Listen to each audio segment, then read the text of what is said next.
Hello, everyone, and welcome back to the fifth episode of whatever the hell this is. This is the show that I have on when Matt decides he's not having on the pub. So all of his pub members, who I love very dearly, can come over here and hang out with me for a few hours. So, yeah. Hello, everyone. I hope everyone's doing well. I don't see anyone yet, so I'm just going to promote this around on the interwebs. So don't mind me. So if I don't see your comments at first, I'm probably doing that. So, well, let's just get this out of the way then. But I hope everyone's doing well today. Okay.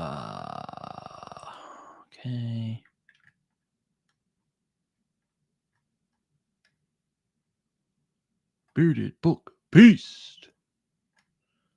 All right, hold on. Where is it? There it is. Also, I'm going to check to see if Raf's here yet. He is not. Hello, Tharnal. How you doing? Hello, Zach. How you doing? Like I said, I'm going to be a little on and off with giving out.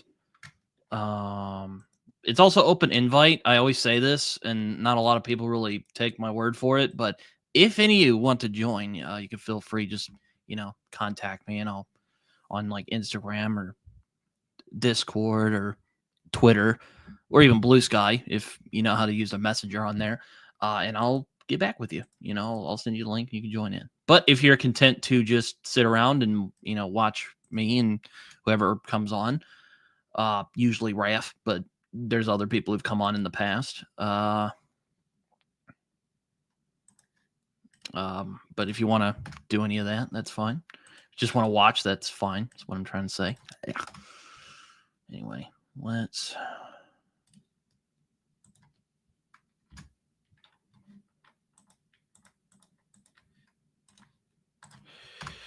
get it.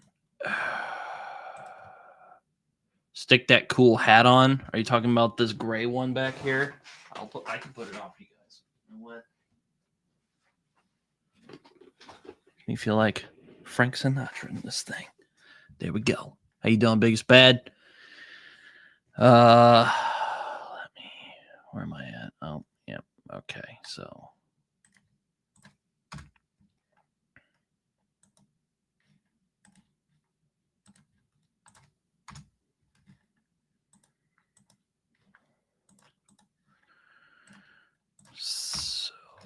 right into the fireside. Hopefully, no one takes that the wrong way. Well, they haven't in the past, so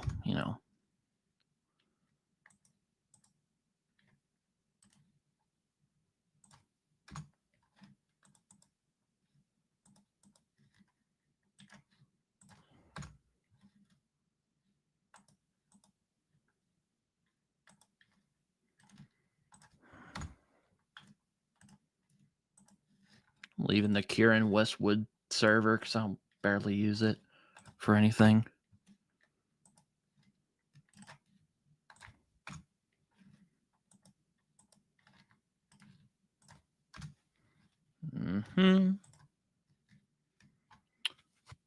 Thank you, sir. I appreciate the compliment.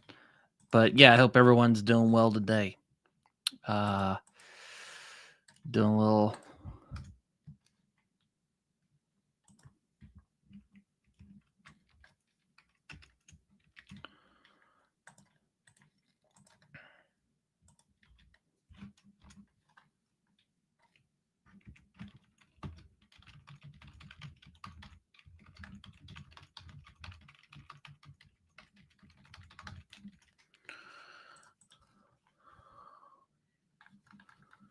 Let me. Well, you never know.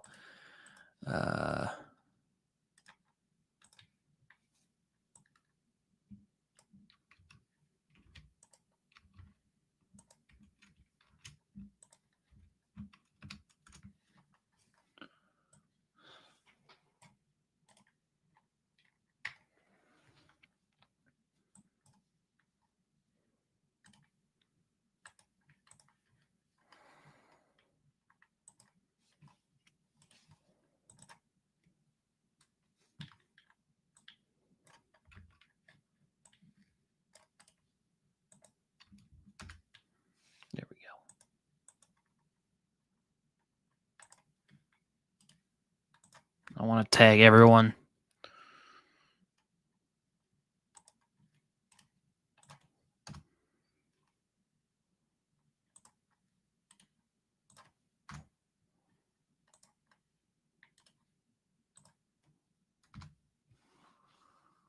All right. So there we go on that. Let me just get this up on my YouTube here.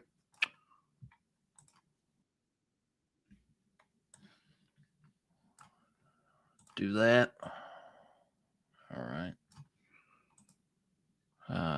Yeah, Britton.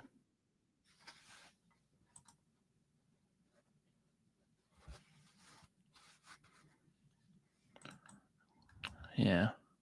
Well, he's incognito at the moment. He's feeling a little sick.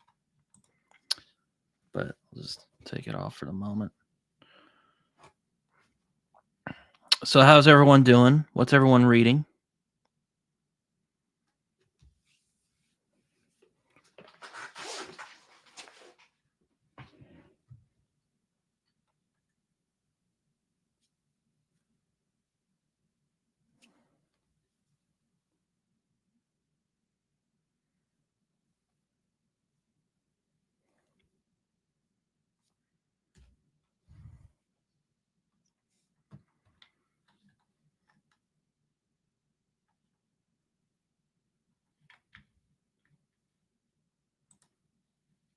Hey, Chadi, how you doing? Praetor, how you doing?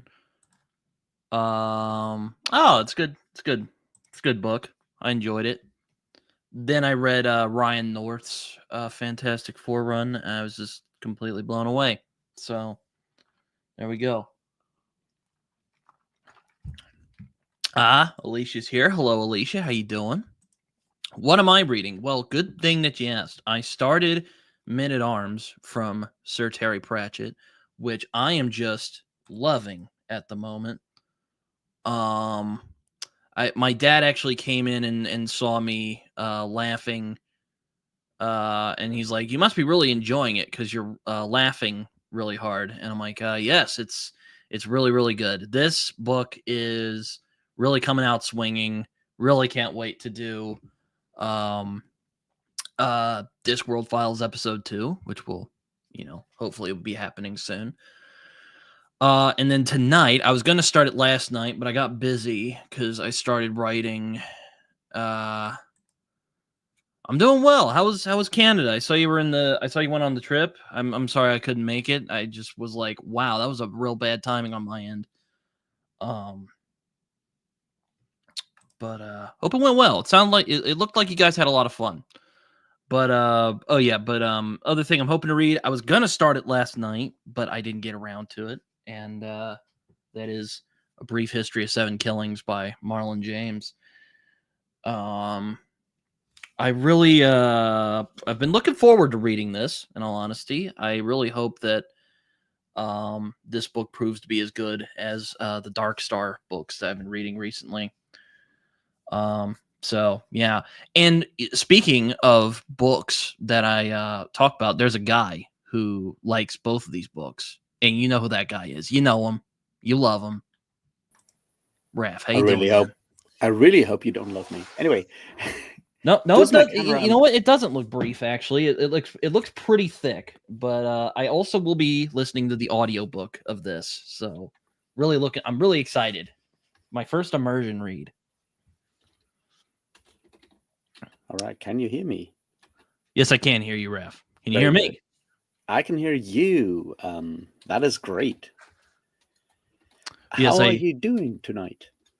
I'm doing pretty good. I've started Men at Arms, and I mean, I know I've kind of told you in the Discworld Files chat, but I'm really digging the crap out of it. I'm like, man, Terry Pratchett was ahead of his time. Yeah, talking about these like minority deposits. I'm like, oh my gosh, that's what's going on right now. So, no, Terry Pratchett was like, I think I've been always concerned with that, and like you can see that coming up more and more throughout both Men at Arms, and then even more so with the next one, which is Feet of Clay,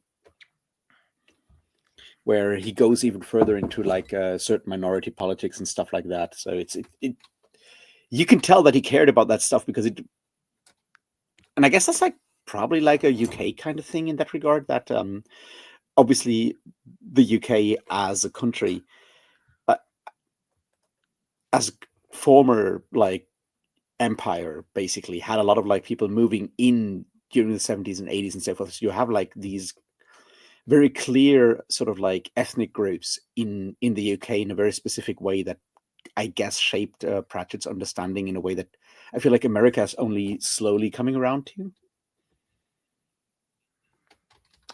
What are the Dark Star books? That is Black Leopard, Red Wolf, and Moon Witch, Spider King. It's by Marlon James. There is a third one that should be coming out, but I don't know when that's happening. Hopefully soon, because I would really like to see how. Well, one, I want to see who the perspective for book 3 is, and two, I want to see what Marlon James does with book 3. So yeah, looking forward to it.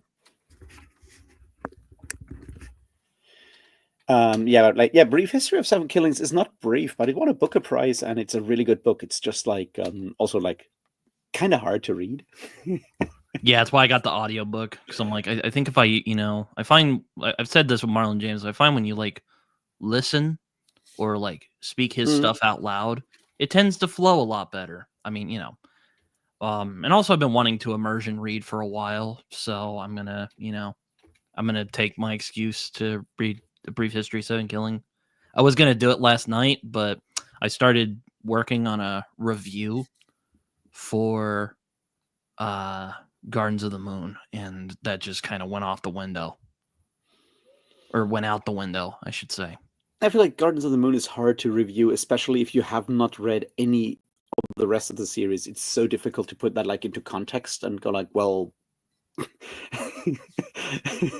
I just got like this whole thing like thrown at me, and I don't know what's going on. So I can understand how that's hard. Anyway, cheers. Never gets old. Never gets old. No, yes, Marlon James. It never does. It's like at heart, I'm a child, and I really love these kind of bottles because it's so much fun. Yes, I did finish Gardens of the Moon, and it was a book that was written. That's all I'll say. In 1999 by a guy called Steve London, but he goes by Steven Erikson. Why, I don't know. And there's another Steve Erikson out there that Neil Gaiman really likes. I thought it was our Steven Erikson, but no. It's the one with the farm dog children's books. Yeah, no, there were a couple parts I was kind of like, what? Like, I could follow it okay. The thing that was kind of confusing was keeping up with everybody, and then some of the concepts he brought up, like, I've heard Warrens aren't really explained until later on, and even then, I don't think it's explained, like, fully. Alicia, the Book of Night Women is a really, really good book, but it's also very, very dark and very, very brutal. Just to be clear, like I loved it. It's really good. I also really enjoyed his John Crow's Devils. Book of Night Women is very, very like explicit. Well, it's about slavery, so it's hardly going to be heartwarming material. Yeah, no. That's the point. It's about slavery, and it's very, very explicit about. It's about slavery and a slave uprising in Jamaica, and it's it's not going to be fun, is what I'm saying. What I found interesting is comparing Book of Night Women with The Salt Roads by Nalo Hopkinson, which, at least in one of its storylines, covers sort of like the same era, but for Saint-Domingue, well, now Haiti, basically, but covers sort of like a slave uprising at the same time. And it's also like very explicitly and very brutal, don't get me wrong, but it's interesting to compare the two in that regard. And I very much recommend both. I mean, read more Nalo Hopkinson in general, because she's amazing. Hello, Joe. How you doing? Hey, Joe. Showing up here. Yeah, it was kind of. I watched Tudor Ramble talk about Gardens of the Moon, and I actually empathize with a lot of their struggles. They're like, okay, so this Finnish thing, so it's like an acorn. I'm like, okay, yeah, and then it like turns into a guy, and you're like, what? And then it turns into a house. I'm like, what? I didn't even. There were some things I didn't even catch till I watched some like commentary. Like I watched AP and Philip talk about book one. He's like, oh, you know that old lady at the beginning of the story? Oh yeah, she was possessing Sorry before Cotillion showed up, and I'm like, No, how did no, I miss that? just to be clear, she's possessing Zori at the same time as Cotillion is, which is what gives Zori more power to sort of like get out of that later on. Yeah, and I'm just like, how did I not get this? Like, it's, There's one scene where that is explained, but it's only one scene where you can pick it up, and it's a small one. And if you don't notice it there, then yeah, you won't. There's an old lady at the very beginning of the book. She's a The seer. Thornald the Wax Witch at the beginning when you have that opening chapter with the hounds and everything, and you have like it starts with Sorio, the small girl, meeting the Wax Witch and getting super scared, and then everyone gets killed, and she gets possessed by Cotillion. And there's a later scene where you learn that the Wax Witch at that point, because of burning that candle, did in fact also possess or put part of her soul into Sorry's soul, so Sorry can withstand the possession of Cotillion a little bit better. But it's a very small, nuanced thing that you probably won't notice unless you really pay attention, which is hard. Yeah, it was a book, is what I'll say. I have thoughts, but I was told by the masses to have a conversation about it with fellow Malazan fans. So Raph might be making an appearance on that. Just rumor. Yeah. Or it's not Granny Weatherwax, but there's certainly similarities when it comes to being scary in there. I'll say that. Yeah, I won't spoil the book for those who haven't read it. I'm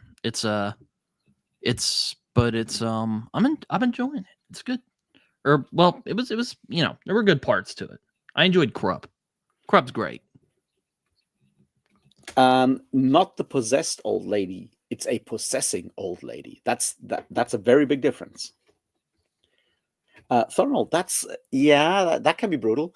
I had fever when I read Titus Groan for the first time. And that's not a book you want to have like a fever while reading.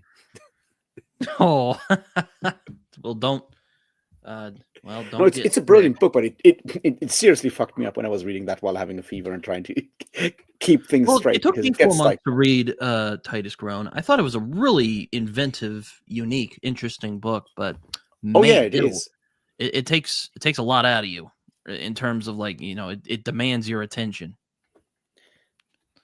Yeah, definitely, and like having like running like a high fever while reading that book can get like really weird because it already plays with like the surrealism and these exaggerations in shapes and forms and language wise, and if you're like in the buildings, your brain is slowly boiling. It gets really brutal.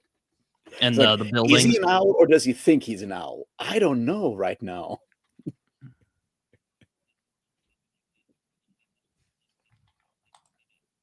I've never heard of this book, but that is good to know. I did not have a fever when reading Black Leopard Red Wolf, though I probably wouldn't recommend it. It's very it'll probably give you some interesting dreams.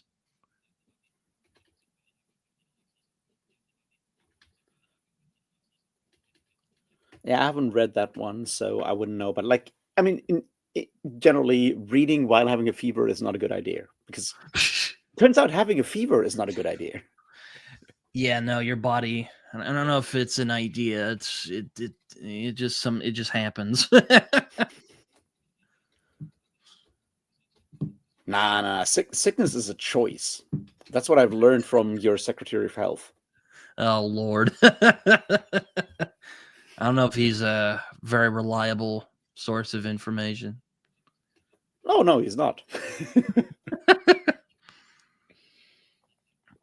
But yeah, I'm really digging Men at Arms right now. I might even say I'm liking it a lot more than Guards, which maybe it's too early to say, but I'm really enjoying it.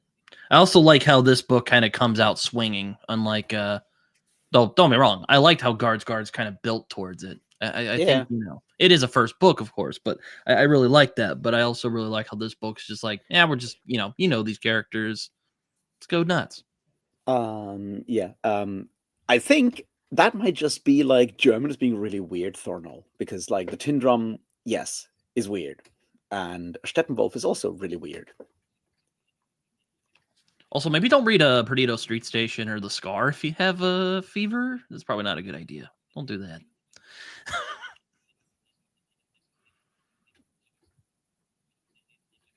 Yeah. Maybe I'll check it out. I'm always looking forward to dystopian stuff. Yeah. But yeah, I've also been watching a lot of reviews for Gardens of the Moon because I'm like, it feels like this would be a good book to listen to a lot of stuff from to kind of get ideas. So I've been reading. If you want to really hurt yourself, you can watch my videos on the subject, because when I made videos for Gardens of the Moon, I did like a daily check-in for like 2 weeks or however long it took me to read the whole thing. So you get like chapter by chapter, like yeah, I saw that. I was just kind of like, I'm like, oh man, do I want to do that? I love watching. I did watch some of your other Malazan videos. Like I watched your one where you did talking about broken characters. I like that one a lot. No, I'm not saying you should. I'm just saying like those are like very, very like high granularity. There's like a lot of like detail in those. Also, I was kind of like, I hope, I don't think Raph would do this, but I'm hoping he doesn't like go like, oh yes, this happens in The Crippled God. And I'm like, well, crap. Probably not. No. No, I was wondering. I wanted to say something about like Men at Arms. What I really like about, especially the opening of Men at Arms, it's very. It kind of shows something that Terry Pratchett is really good at, and that's writing in a very visual, sort of like cinematic style. And you can like you read the beginning of Men at Arms and the way he's plotting that, like he's cutting back and forth between like the Carrot writing his letter, and at the same time the funeral, and doing the backstory on Edward Death, or Death, or however you pronounce him, and so forth. The way he does that, you can see how you would just like straight up adapt that into like a movie and have like have like a voiceover for like Carrot writing that letter and then showing the stuff. It feels very, very cinematic in that regard, I think, and that works really well. I love how he's like, he tells these other like rich people like, oh, this guy, he could be our king, and they just don't care. They're just like, dude, like what difference is it gonna make? Like things are going pretty well under the patrician. I'm like, oh, that's brilliant. I didn't even catch the Dieth pun at first. I had to look back and I saw it. I couldn't help but when I saw that, I just closed the book, laid back, and just had a huge grin on my face because that was fantastic. I'm like, this is great. No, like Men at Arms is really good in that regard. Thornall, well, I have read the Malazan Book of the Fallen 3 times now, and I always start at the beginning. And especially Gardens of the Moon is one, when you reread it for the first time, you'll recognize so many things that you finally understand because they are put in there, and you totally don't get them the first time around because you don't know where the whole thing is going, because you haven't even heard about the crippled god in book 1. I mean, except for like the book title of the 10th book, but you don't know what the crippled god is. You have no idea about any of these things. And then you reread Garden of the Moon, you see how much like Erikson has already prepared in book 1. That is very, very impressive. So especially Gardens of the Moon really shines on a reread.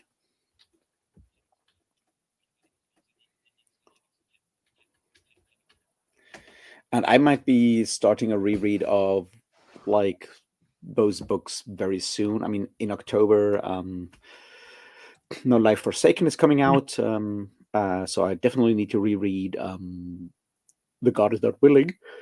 But I might just also reread the Malazan Book of the Fallen on the way there to get back up to speed on what is going on, because my brain is really bad, and it's been like 3 years since I last read the Malazan Book of the Fallen, so I have forgotten a lot of things.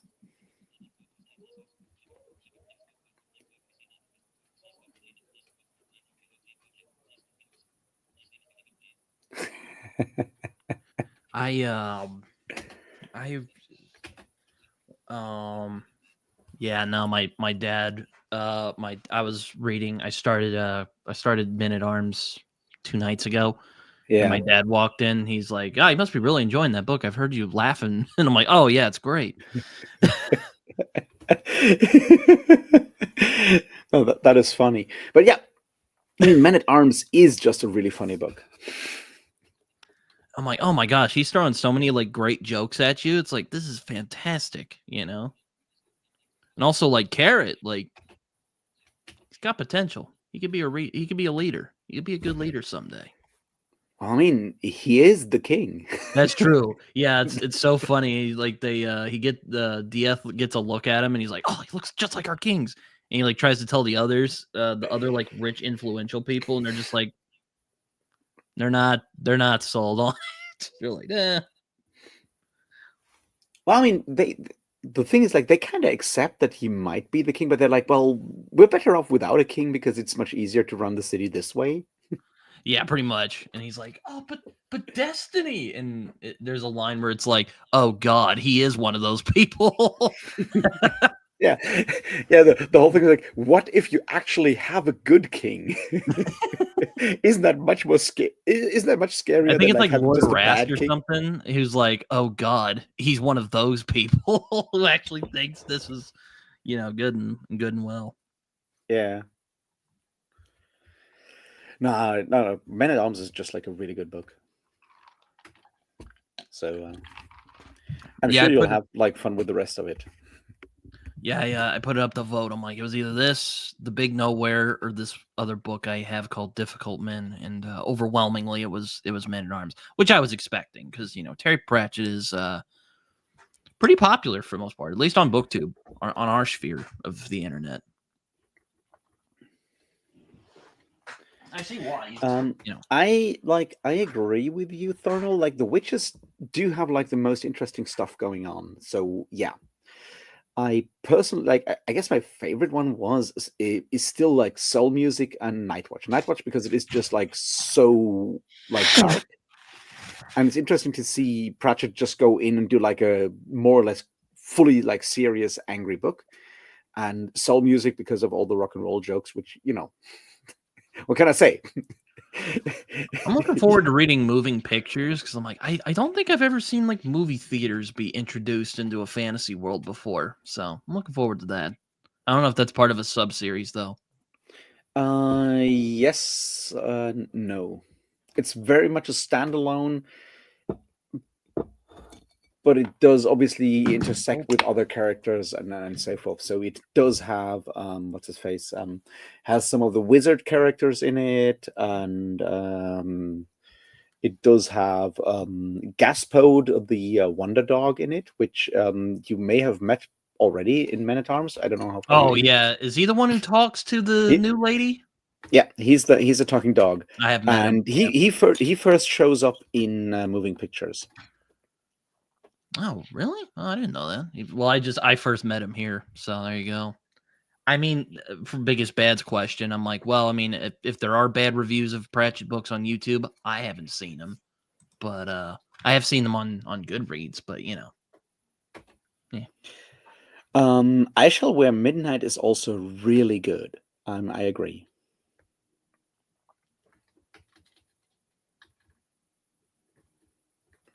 Like the thing is, like Discworld is not the kind of thing where you get like a lot of booktube videos on it, because you have like a couple of people going like, "Here's my big Discworld video," and those usually do really well.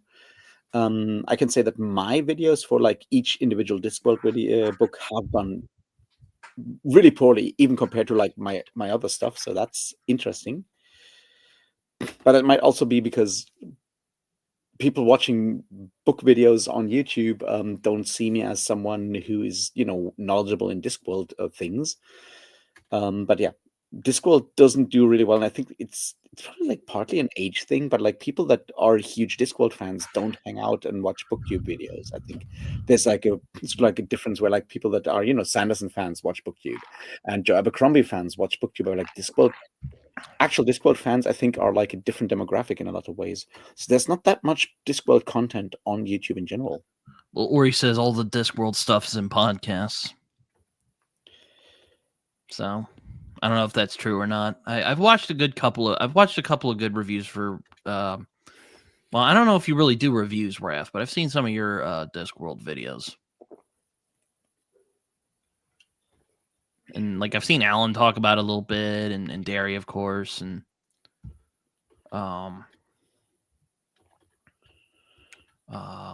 speaking of podcasts, I do know that there's like a big like Malzahn podcast called 10 Big Books, if I recall correctly.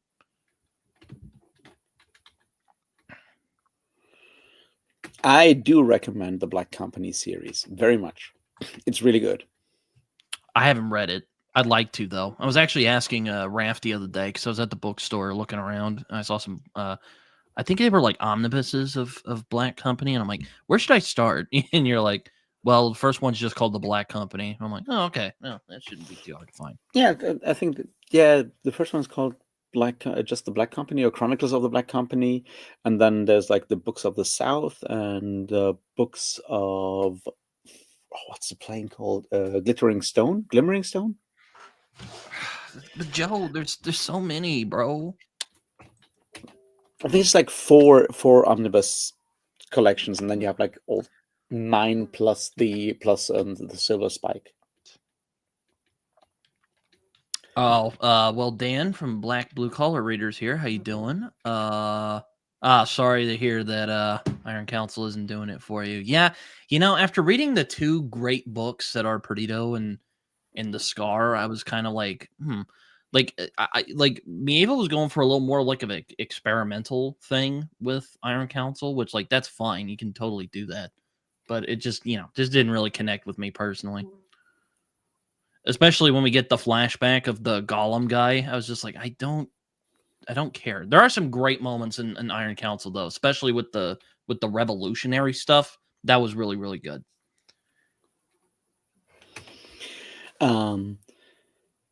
I like Iron Council, but then again, I also like unionizing and labor politics. So I guess it kind of makes sense that I like that. I was about to say you might be a little biased there. Yeah, just slightly. Thornell, you're right. Like, but that's like one of the things. Like, whatever else you say about Glenn Cook, he is really good at book titles. Like, She is the Darkness, amazing. Water Sleeps, really good. Soldiers Live, amazing. Like, all of those book titles are just like. When you go to like his Dread Empire series, it's even better, right? Like a Shadow of All Night Falling. I'm like, yeah, that's a book title. I can live with that. The Fire in His Hands. I'm like, yeah, you're cooking. Glenn Cook is really good at titling books. Luckily, he's also good at writing books, which helps. Yeah, I've been wanting to check it out, and Joe says read Black Company. I'm like, dude, but my man, there's so many fantasy.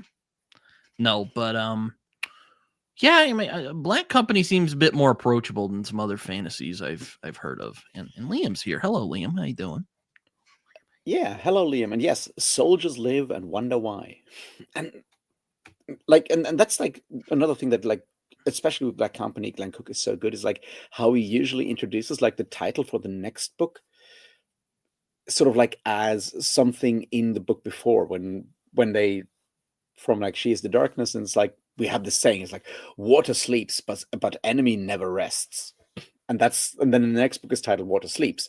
And then they talk about like we have this saying, it's like soldiers live and wonder why. And then the next book is called Soldiers Live, and you're like, holy shit.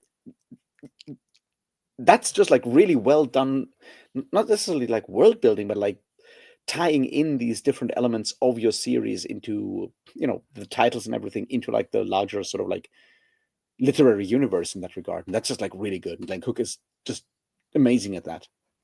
For someone who really, really doesn't do like consistent world building at all because he doesn't care, which is also good. Yeah, I with military fantasy, it can be kind of a thing. I guess I don't know if I've even read all that much military fantasy, unless you want to consider A Song of Ice and Fire military fantasy, though it's only like slightly. I'd still say it's epic, but whatever. No, Song of Ice and Fire is not military fantasy. Also, First Law kind of plays with military fantasy a little, but it does in The Heroes. There's a difference between like having fantasy with like lots of large armies and having like military fantasy. Like Black Company is military fantasy because it's written by someone who worked, who was a Marine and everything, and like has, so it focuses more on like the experience of being a soldier. And you have the same with with the Malazan Book of the Fallen, right? Like the whole like bridge burner stuff. That stuff feels like it's about being in the military. It's not just like doing like war shit, but it's about being in the military. And there's a difference there, and that's where I would say what makes like military fantasy. And Song of Ice and Fire doesn't have that because George R. Martin doesn't care about like actual like military structures, because his army is just like thousands of dudes with swords running at each other, and that's that. And the Malazan Book of the Fallen and Black Company do have like he didn't really go into like commanders. He doesn't really go into like tactics and all that. So I see what you mean. But I don't. It's also very much the kind of thing where everyone is constantly bitching about their commanders and how they know nothing about what's going on and all of that. I mean, sometimes Conan plays with military fantasy, sometimes, but I don't know. Again, I'm but at those points he's already the commander and this is true. really doesn't want to be the commander. Yeah, Conan just kind of does things, I did read Malazan. I've heard Malazan be called military fantasy, so it does have a lot. I mean, because it has such a huge influence from Black Company, it is very much.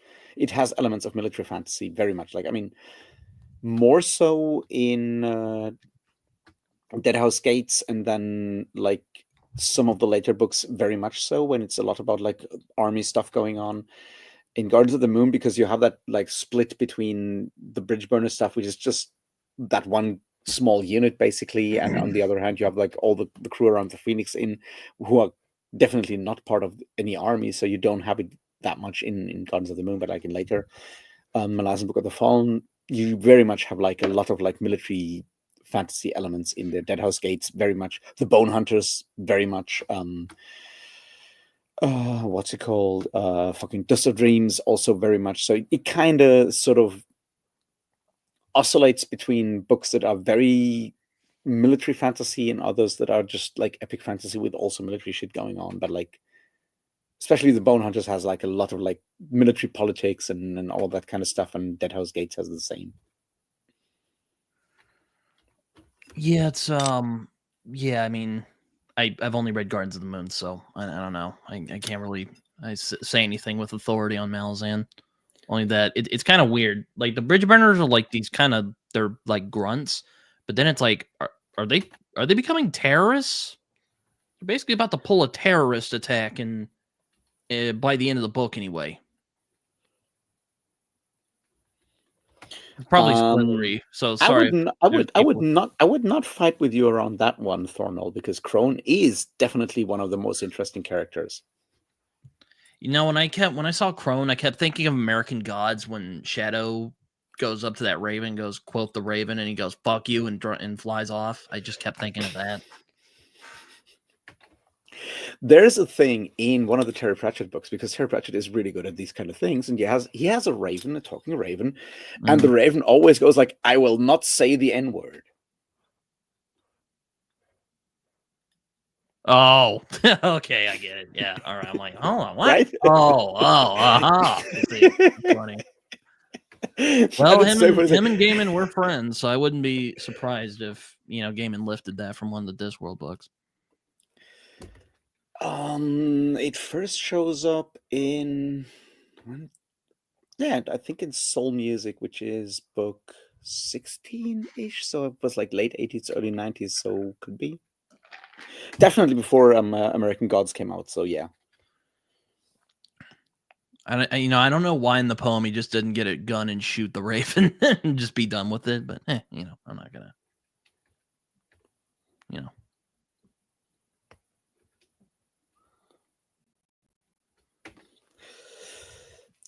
Yeah. Look, I'm not making any comments on sex with cat girls or cat boys. That's not my not my field of expertise. This is true. There's also a taxi driver who bangs a Jin in American Gods. So I mean, it No, evens out. nah. I've read American Gods. It's fine.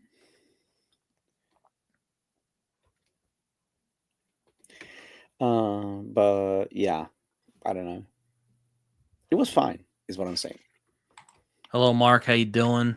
I'm doing pretty good today. Just kind of hanging out here, relaxing, Well, and Raph's drinking beer, having a good time. At least I hope so. You having a good time, Raph? I'm having a good time. I woke up way too early this morning, like at 6 a.m. and then Oh no. I I did record one part of the video that I'm currently making. I might have to re-record it because I don't think I'm really happy with the result.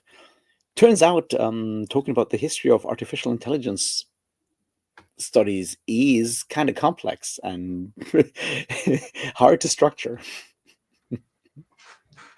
I saw your And Facebook then, video the other day. I thought it was pretty good.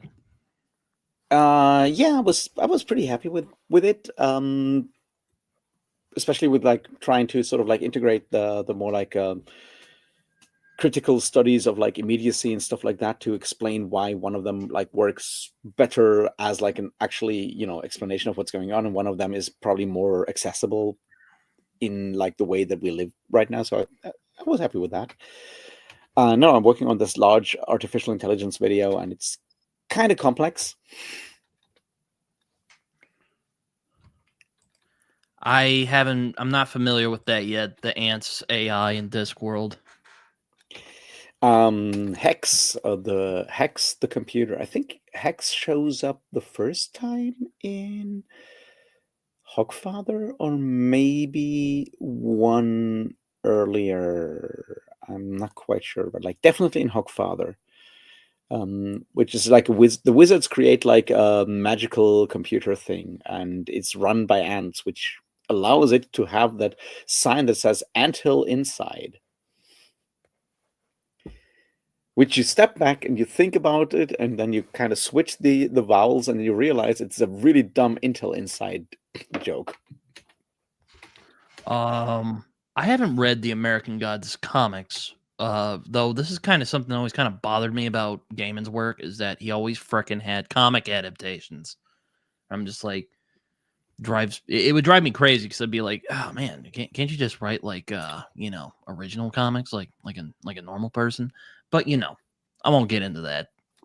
It always bothered me a little bit. But yes, it is a strange book.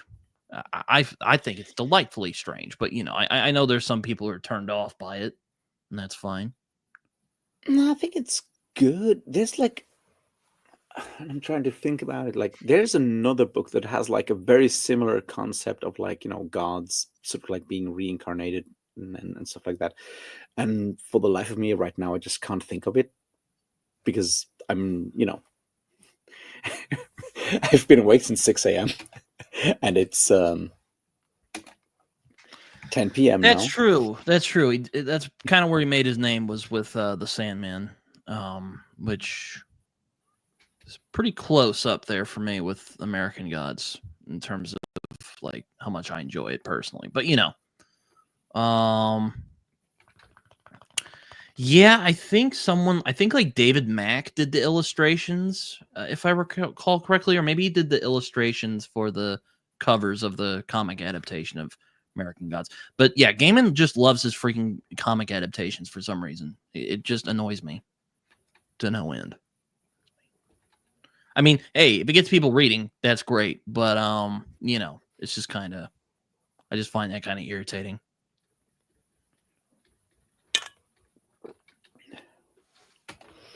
Yeah. So and then I reread the incredibly good Speculative Whiteness today, by Jordan Carroll. Speculative Whiteness, Science Fiction, and the Alt-Right. It's not a book that will make you happy. But it's unfortunately the kind of book that you need to read if you want to understand why so many neo-Nazis are sci-fi fans.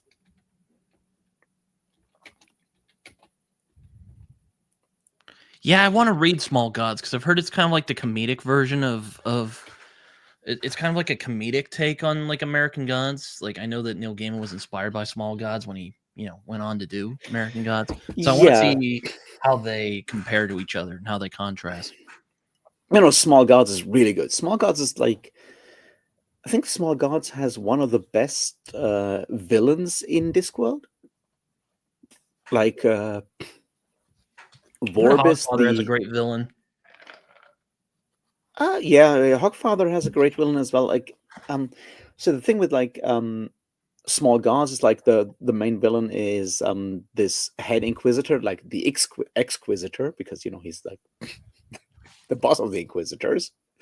No, but like he's interesting in the way that Pratchett approaches the idea of like a religious fundamentalism, or like where religious being like a very faithful person, like being a religious person, where that kind of switches or almost like skips directly into like being just about yourself, being like complete like solipsistically egotistical kind of person who's using sort of like their religious fanaticism as sort of like a personality without actually still believing, because being seen as someone who believes is suddenly more important than actually believing, and he does that in like a very interesting way. Joe says the more time passes, the more I think my own writing is deeply and unintentionally political. I mean, I think all books or pieces of art reflect the times that they're in, so don't feel too badly, Joe. Also, can you be unintentionally political? I don't know. That's a weird thing. Maybe. I know Raph. I know what Raph's answer probably is, but I don't want to speak for him. Oh, I still need to watch. I still need to watch the Superman movie, but yeah, it's not going to take long until Zionists will become sort of like villains more explicitly. I mean, even Germany stopped like weapons exports to Israel like a couple of days ago, which is that took a while. Well, I guess everything is political. Where I go to eat food is political. Where I drink is political. Where I go to, if I go to a bar, it's probably a political decision. I don't know. I'm not an expert on these things. Not, I think like, I really like this. Like years and years ago, like the sort of like leftist video essay YouTuber Tom Nicholas made a video on the culture wars, and he does this. He makes it very clear and explicit in like a very easily graspable kind of way to explain that the main difference in a lot of ways of understanding when it comes to political, where unlike the more conservative side of things, people when more conservative people, when they say something is political, what they mean is party politics and explicit political statements, whereas more like leftist progressive whatever people, when we say, I'm calling myself somewhat progressive at this point, right? When we say something is political, we understand that like to understand that like everything we do in life is political, like the whole like the personal is political and the political is personal, and a lot of like misunderstandings when it comes to like arguments about like bringing politics into something comes But from that isn't sort that of like Yahoo divide. Hitler? Do we really want to go into that today? I don't know. I don't know if I want to go on the hot button Israel Palestine takes.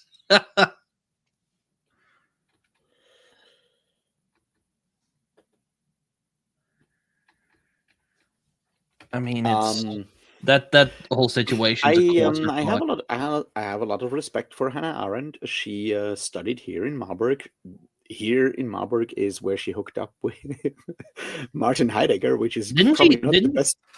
Didn't she bang Martin Heidegger?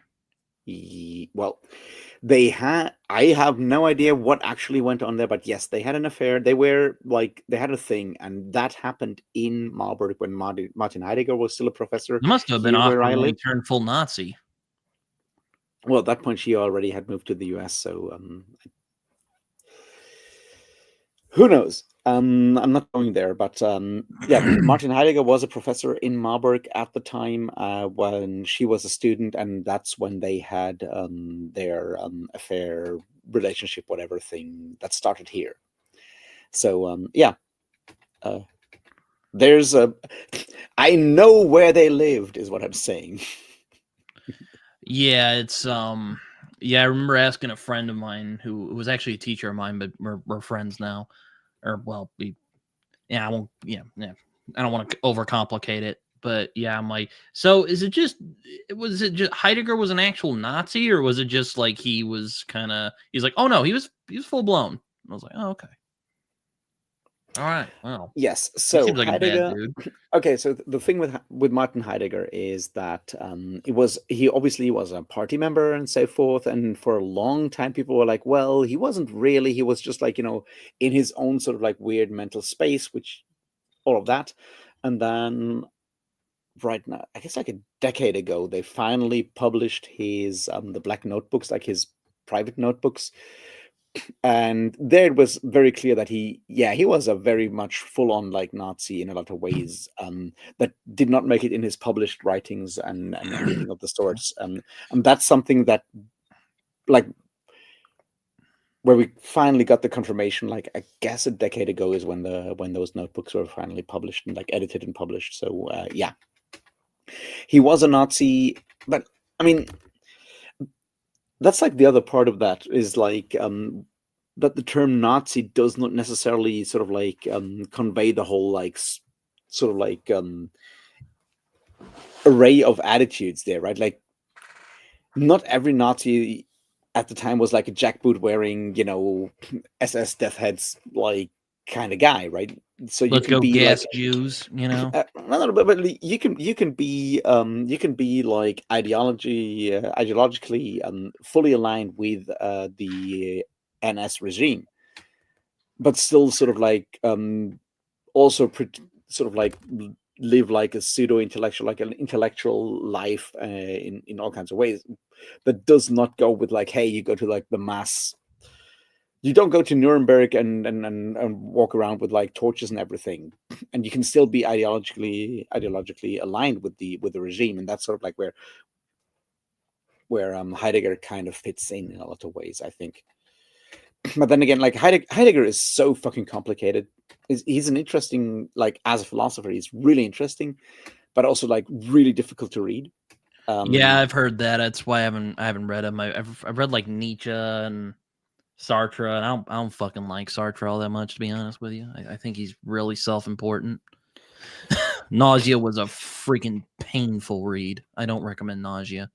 If anything, I would recommend The Stranger by his frenemy of sorts, Albert Camus. I thought it was much better, or at least I liked it a lot more. And I also just really love The Stranger. I think it's a great book. So is Where the Axe is Buried actually a good book, Ori? Have you read it? Is it worth reading? Because I kind of like the title, and then something kind of kept me from reading it. But with the Heidegger mention, now I'm like, hey, maybe this is interesting.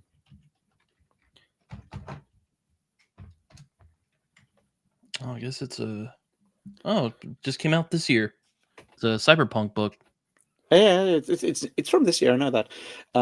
Like what So, like Sartre, I think there's like one text from Sartre that is worth reading, and that is "Existentialism is a Humanism." That's a really good book, or Yeah, it's like a solid. book. It's just like an essay, right? It's like 10 pages or something, but it's among the most readable things that Sartre has ever written, because something like being in nothingness is not exactly, an easy read. Oh god, And being in nothingness is terrible.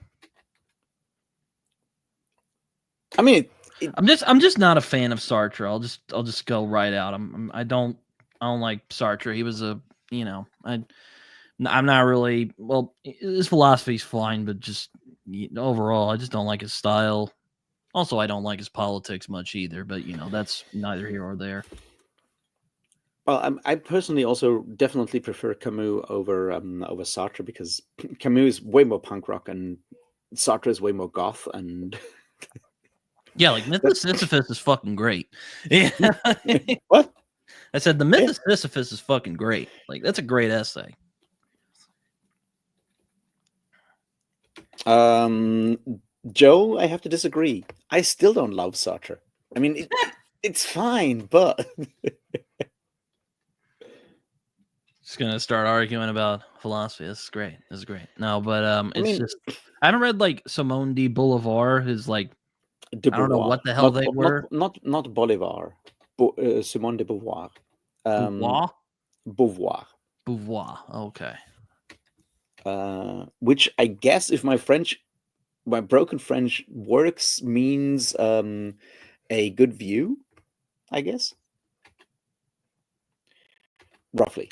Anyway, Simone de Beauvoir, The Second Sex is a really important book. It's worth reading. It will make you very angry, especially when you realize that it's like 70 years old and so many things are still the same.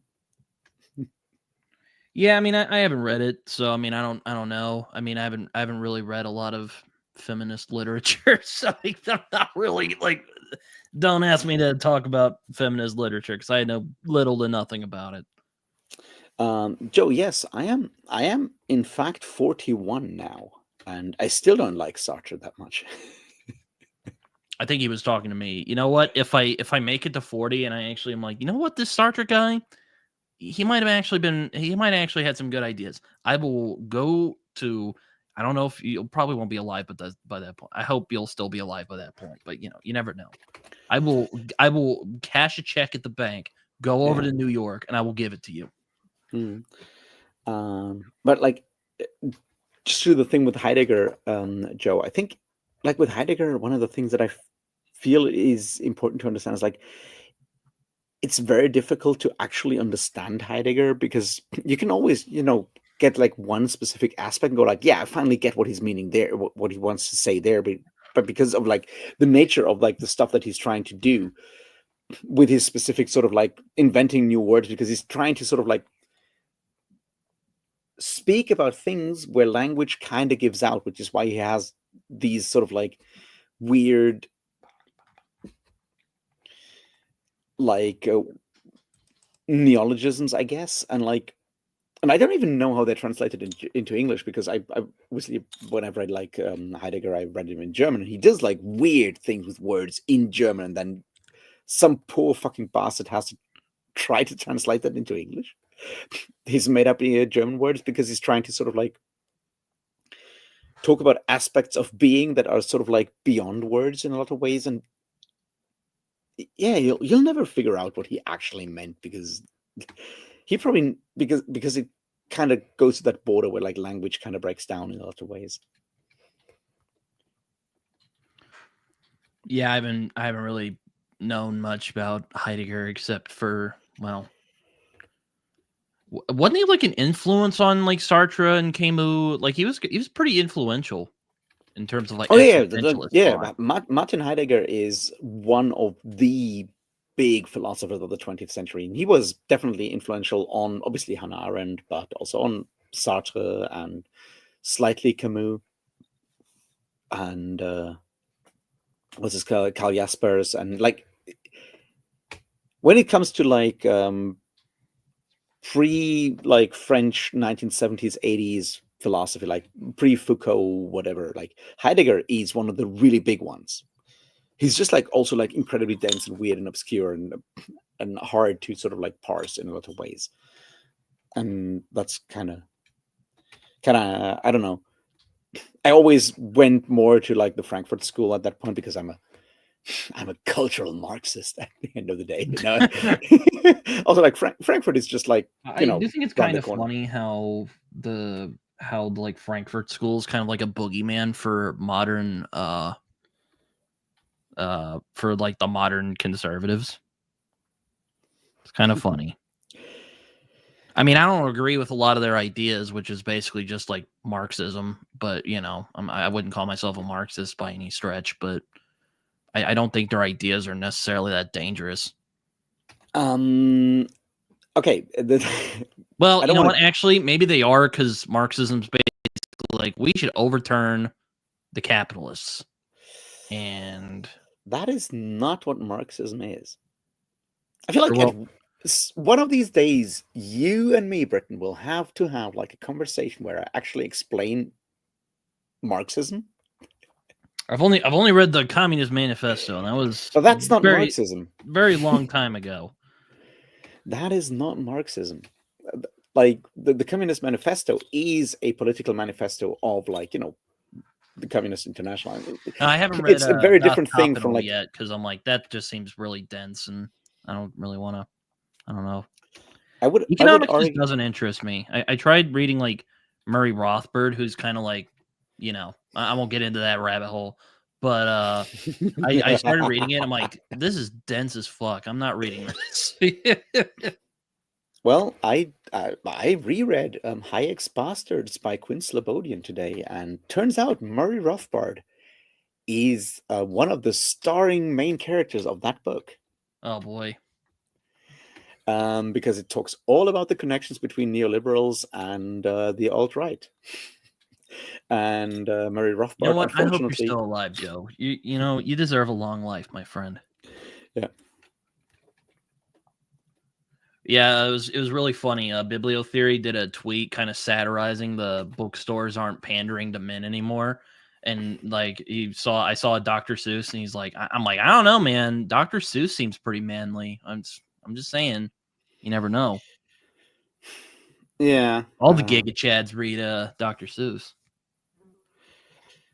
There's so much to be said about the whole like men aren't reading thing, and I'm working on a video. I did do some I've been wanting to complain about how disingenuous a lot of that stuff is, because like a lot of the arguments about books aren't made for white guys anymore is kind of ridiculous. Yeah, of course. It's bullshit. It's like, I'm like, I consider myself center right, and I see these fucking lunatics running around on Twitter, and I'm just like, God, am I as right wing as I think I am? Maybe not. I have no idea. I'm relatively sane, well-adjusted individual. What are you currently studying at university? Well, journalism, broadcasting, professional media is what it's called. Okay. It's journalism. Yeah. I'll just do journalism. There's this thing that is like, unless you're studying, and even if you are studying fucking economics in Chicago, if you keep studying something that is broadly humanities adjacent, chances are that you will become more and more left-wing during your studies, simply because of, like, understanding how the world works, which is not saying you'll turn to like a communist, but it's very difficult to go through like an entire like university degree. Like I sound more like a progressive as the days go along. I'm just but I'm not. It's like, I'm not. I don't, or at least I don't consider myself that. Say what you will. But it's just like, good Lord, these people are freaking crazy. Like the fucking Devin Erickson's running around. The whole decline of I'll put it this way: I'm not a fan of the decline of the West. White replacement theory right wing people, because they're fucking lunatics. They're fucking morons. Like, if you actually think the West is declining, like, just stop. Yeah. It's like it's just not.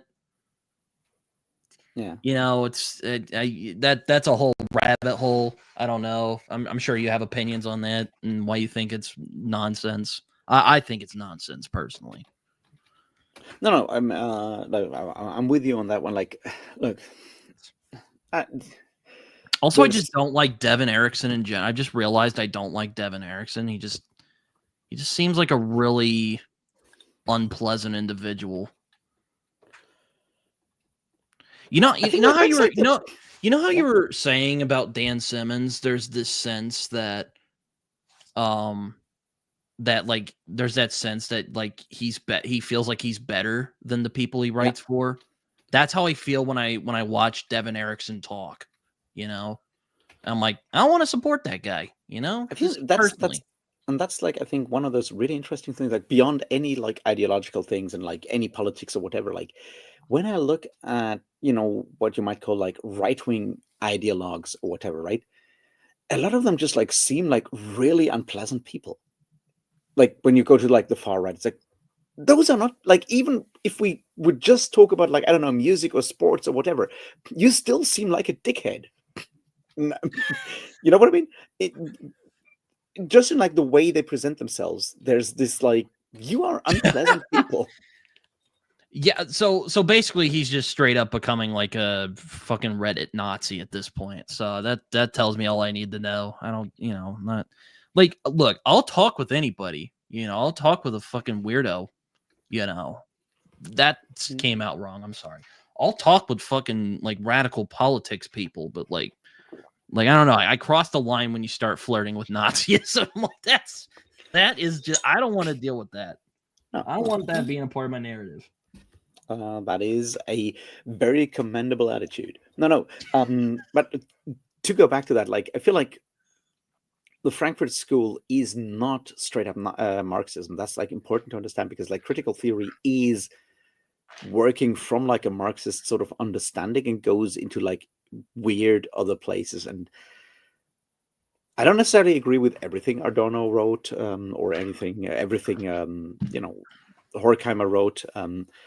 But there's a lot of like very important, interesting ideas in there that you can then build on afterwards. So I think they are like really important thinkers in that regard.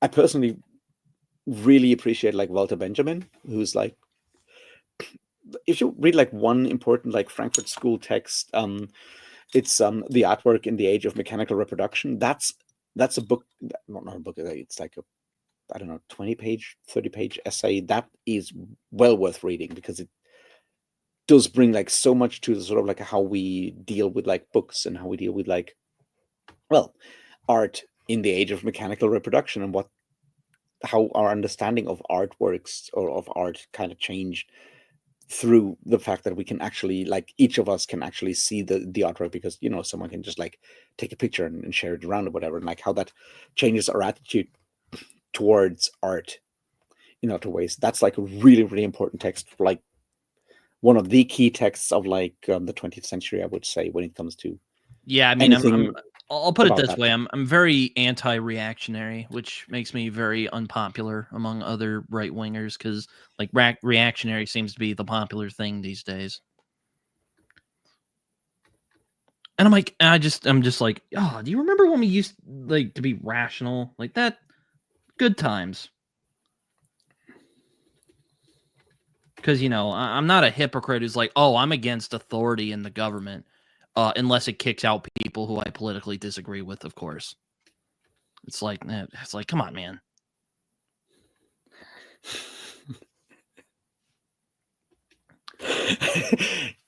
Yeah, unfortunately, Joe is right. Anti-reactionary means you're progressive. That's kind of the point.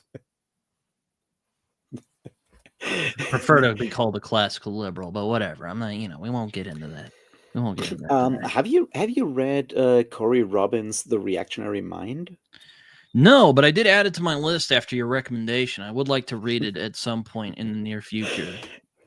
It's generally a I'm really trying to good book. read more. I'm trying to read more nonfiction at the moment.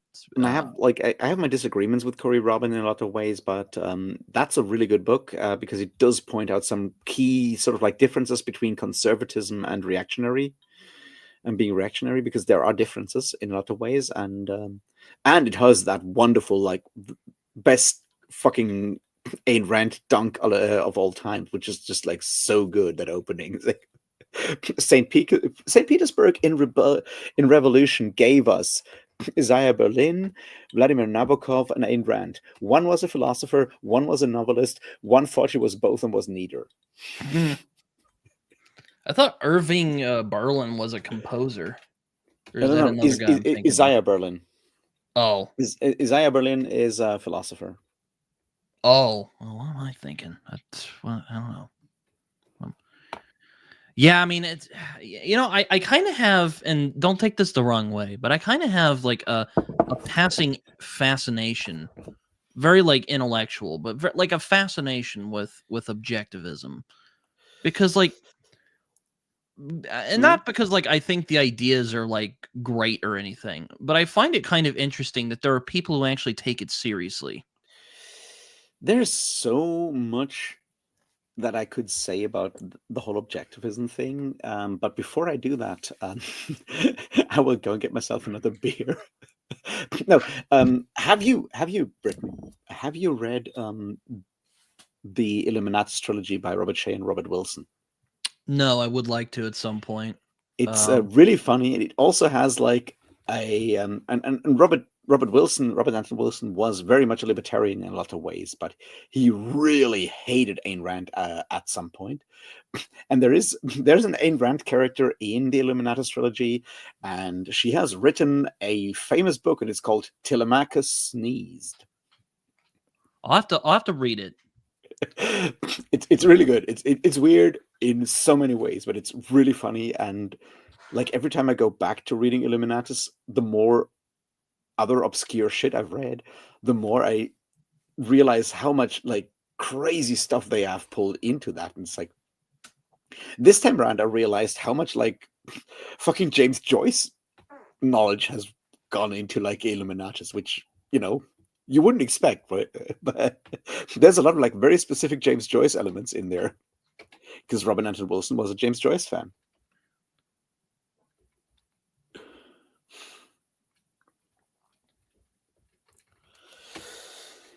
Yeah, flat Earth theory. It's weird. I'll leave you to that while I get myself some beer. I just don't have the patience for people who think of flat Earth theory. Be honest with you, but no, but like it's interesting because it's like there are people who actually think like that, and it's like there's a quote I remember finding on TV Tropes I think kind of sums up how I think of objectivism. It's like there's the 90% where I'm like, yeah, I can follow this. This is okay. It's not that bad.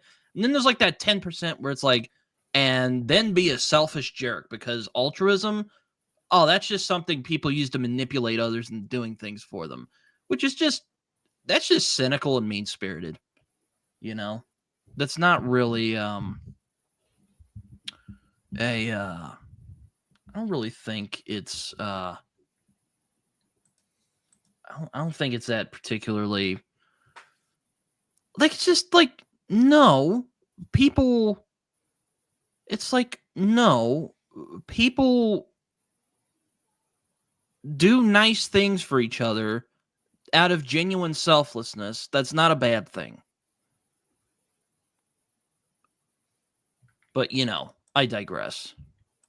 Also, I wouldn't say I'm a progressive because I don't really like the government getting involved in economics or people's lives, to be all honest with you. Now, I mean, there are some things I do think it's probably a good idea for the government to get involved in, but I don't know. God damn. This fucking thing.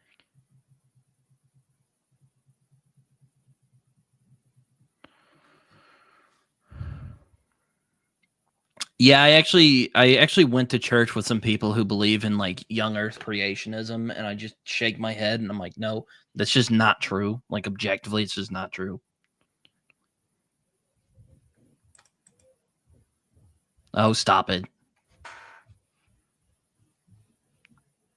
But no, I don't really like the government really getting involved in things. It's like, leave me the hell alone. Leave all these people alone. Let them live their own lives,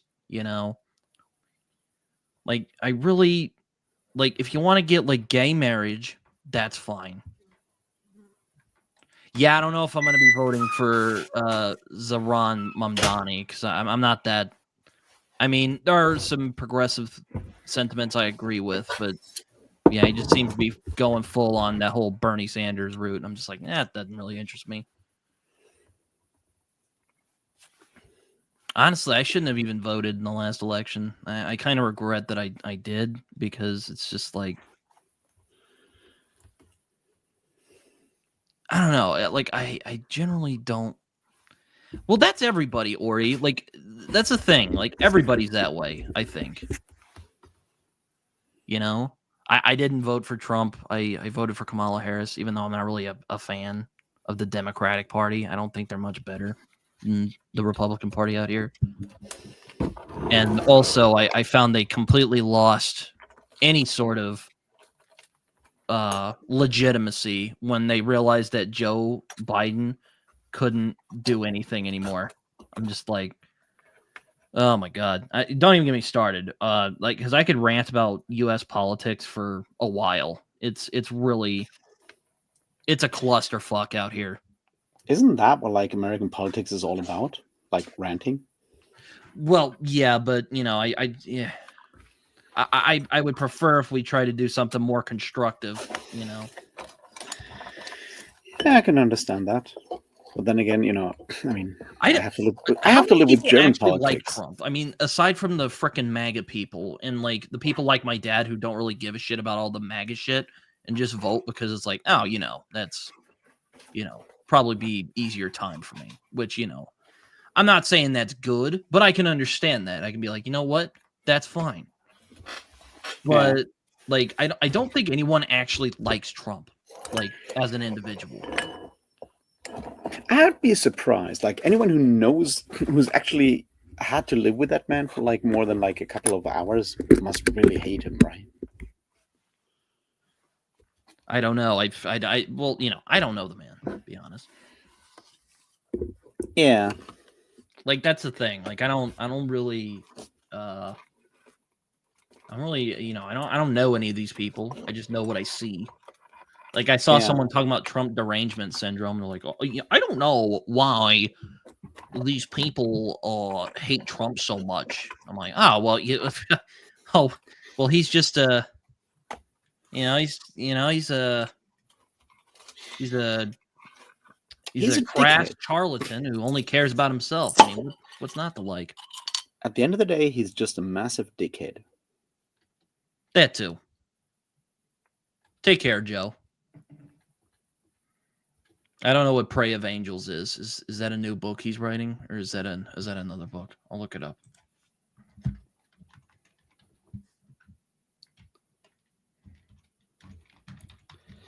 Well, Joe, Zoran Mamdani can't officially become president because he's not born in the U.S.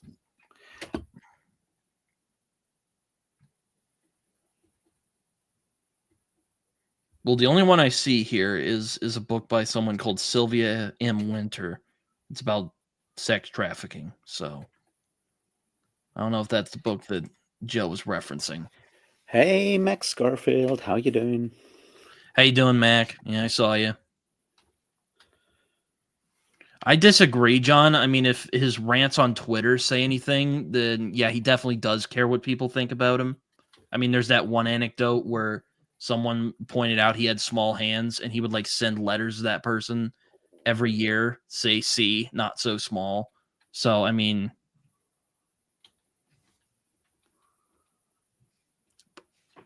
what can I say? You know, like he makes the rest of the right wingers who aren't fucking crazy like me look bad. So that's all I say.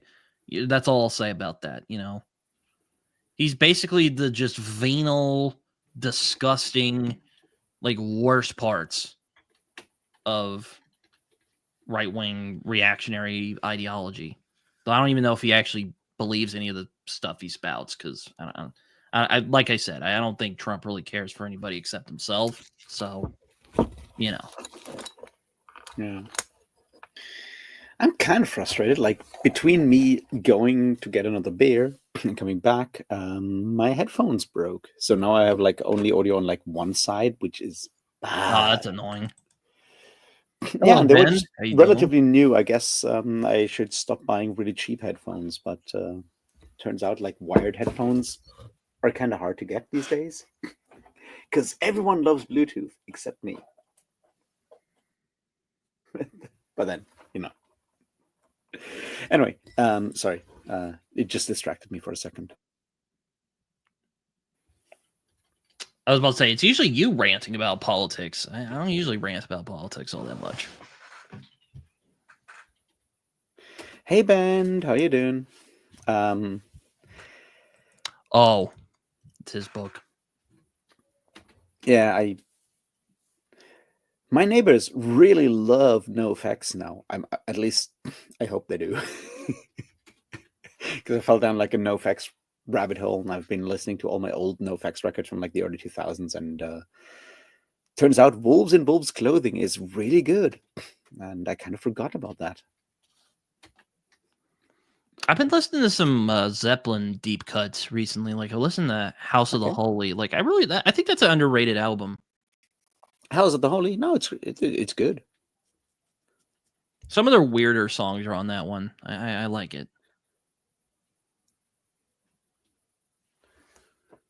I've also been listening to reggae because I've been trying to get into the spirit for Brief History of Seven Killings. So a lot of Bob Marley and who's the other guy?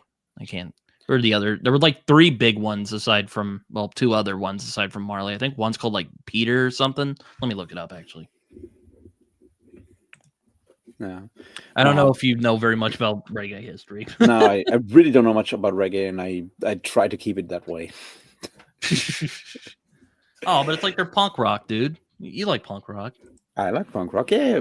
No, I get where it's coming from, and I see the connections and everything. I just really can't deal with the audio. Like the sound is just like so very much not me. Okay, fair enough. I mean, it is very much like based on like African oral storytelling, if I recall correctly. So I mean, it's literally just like a listening kind of thing. It's an emotional kind of thing. Like intellectually, I get like all of it, and I'm like, hey, this is awesome, and all of that. But like, I'd rather keep it at at arm's length and only think about it like in theoretical terms and not actually. Yeah, I'll admit. I mean, I'll admit, I only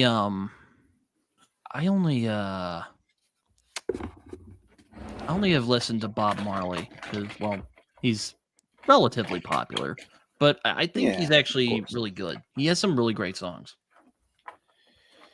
And it's kind of a shame that people kind of, view him as like the hippie stoner guy, which okay, he kind of was. But I think there's also like a deep soul in a lot of his works. There's a deep heart for people in his work. I'm sure you'll your opinions will be at least, well, if not changed, at least certainly reinforced, or at least somewhat adapted after you've finished reading A Brief History of Seven Killings. Yeah, it's about the attempted assassination on him, if I recall correctly. It is about that, yes. Though they don't call him by name; they just call him the singer for whatever reason. I guess he couldn't get like the legal rights or something. I don't think you can get legal rights for a book. I think it's a deliberate choice because it's more about like explaining like how important Marley is in that situation. So, oh my god, it's the same way you wouldn't call like you wouldn't go like, hey, you wouldn't go like, hey, this Jesus guy, you call him the Messiah, right? Because it's more about like a specific sort of like a role and not so much. Yeah, Ori's comment is hilarious. Yes, the secret protocols of the Elders of Zion is definitely very reggae.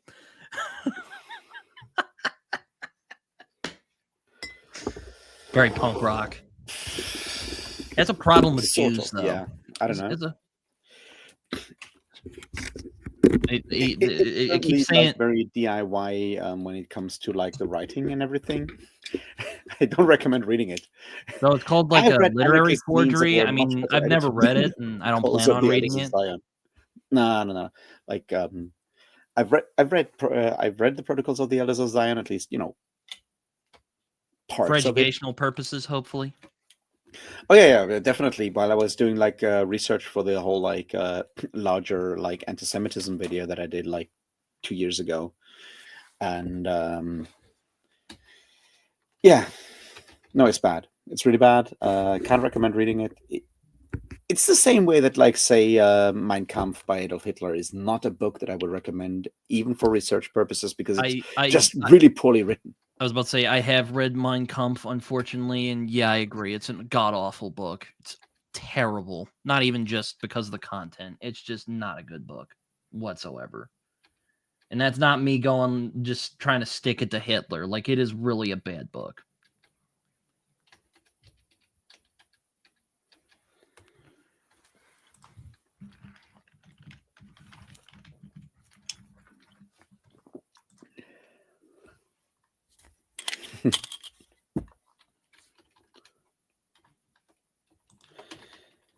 No, I don't know. I just moved straight off my propaganda thing to like a no facts thing for now. But I'm also, obviously always playing some Bad Religion in between because, the fact that Bad Religion wrote "L.A. is burning" in 2004 and talk all about like how climate change and all the stuff around California will lead to like a fire that is burning down large parts of Hollywood and everything, and then no one did anything about it for like 20 years, and everyone was all, oh shit, how could this have happened?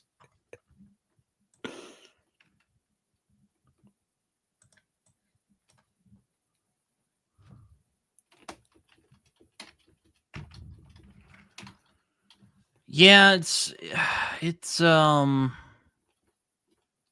yeah, I mean, that's been used by a lot of people in power and history. I mean, that's why. How do you think Jim Crow worked? Basically the rich white Southerners were like, "Hey, poor white Southerners, you know who's really fucking you over? Those dirt poor black people who are, just minding their own business over there." Which Just is why so we can distract them while we're, actually, exploiting you and taking your money. which is why the IWW was the only valid union. The Wobblies. The Wobblies were the only valid union because they, from their beginning on, accepted and took in anyone, no matter their skin color, no matter anything else, which a lot of other unions did not do for a long time, which is like partly why so much of like U.S. labor struggle kind of failed for so long, is because you always could split people by race at the time. Yeah, pretty and the much. Wobblies didn't do that. Which is, I guess, why they had to be all like put in prison during like World War I, because,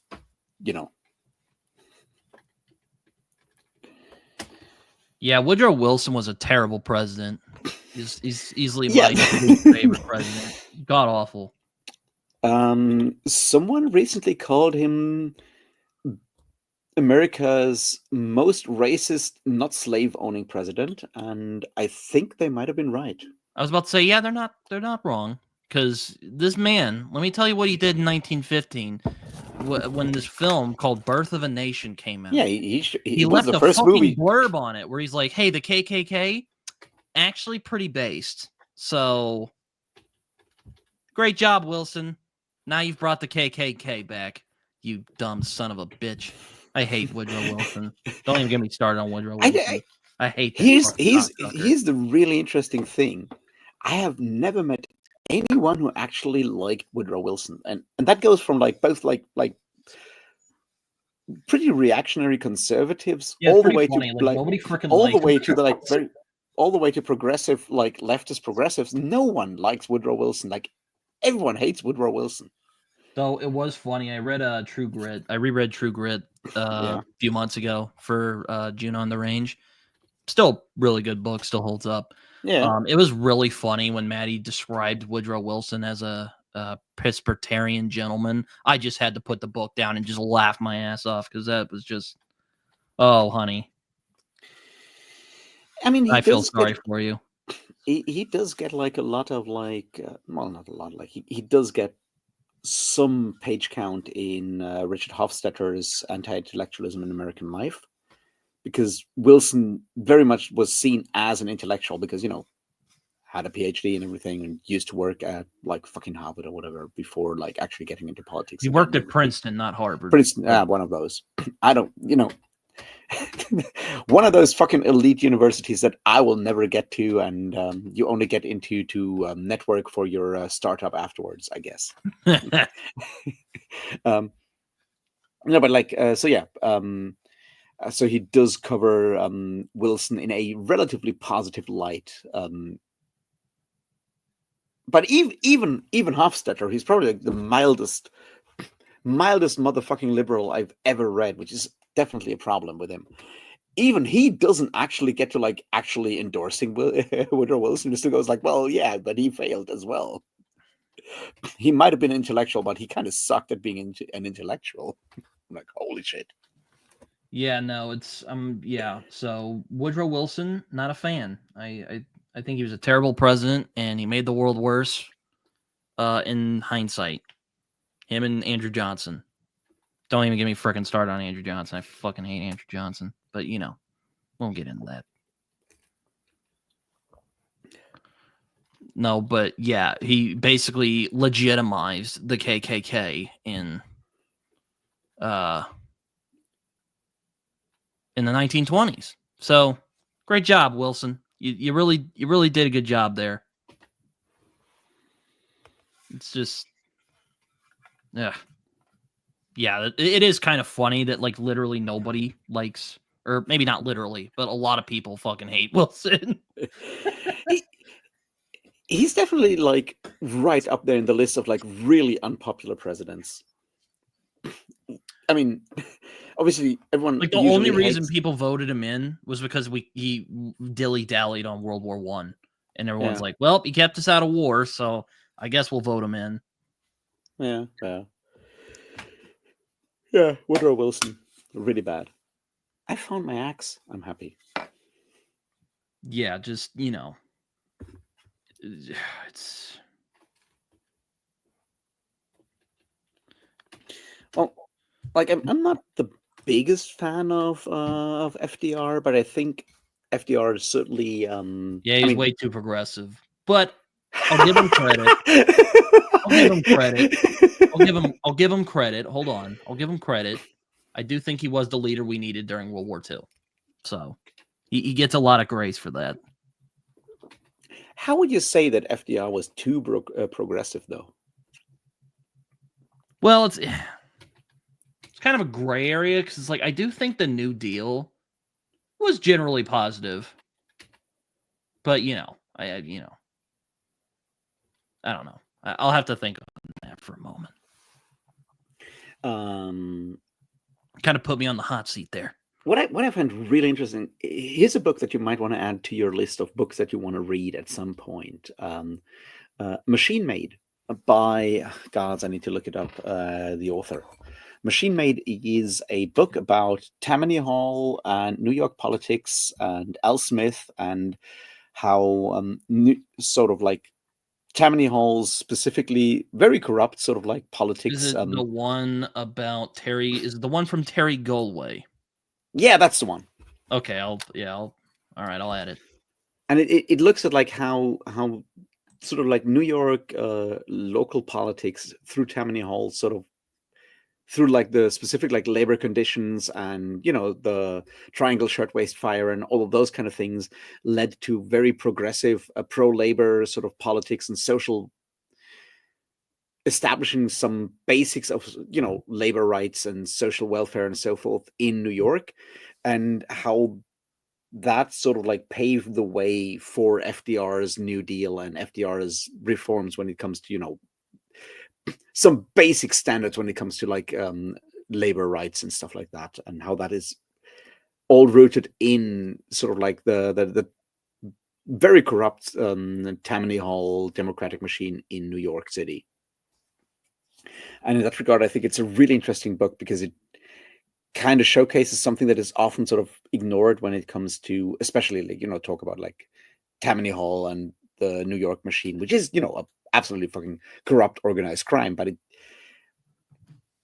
what it kind of showcases, and I think that it's interesting to look at, is that in the very specific form of hardcore laissez-faire Gilded Age capitalism, like late 19th century capitalism and so forth. Or basically while all the having capitalist stereotypes come from. Yeah. Yeah, but like in that situation, that also had like a high, like incredibly high immigration rates, right? The only people actually taking care and doing like social work and helping integration of like immigrants and so forth were in fact like organized crime and so forth, and how that sort of like then went legit in the early 20th century with people like Al Smith and so forth and moved from that. And it kind of showcases how if you sort of like neglect social policies and neglect sort of like caring and neglect like a larger sort of like social welfare up to a point, you open up spaces where organized crime will step in because there is a need for that kind of stuff, and someone will do that. And if the state doesn't do that, it's usually going to be organized crime, because organized crime does not have to pay taxes, but it also has like different motivations from like capitalist corporations up to a point. So this is like weird gray area where like organized crime takes over these places. And in that regard, I think Terry Galway's Machine Made does showcase like an interesting sort of like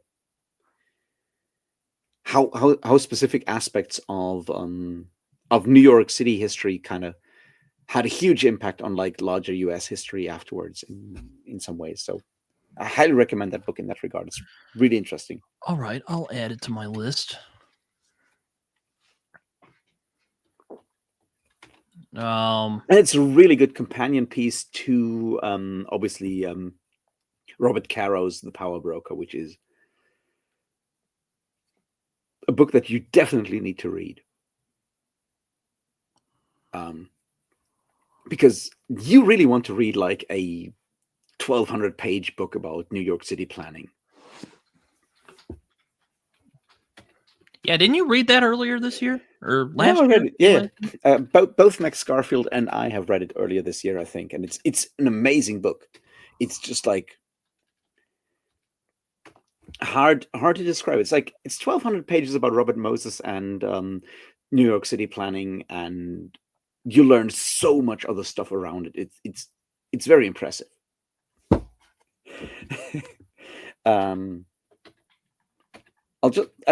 It won a Pulitzer for a reason, is what I'm saying, and highly recommend it. But it does take some time, and definitely it's worth like rereading again.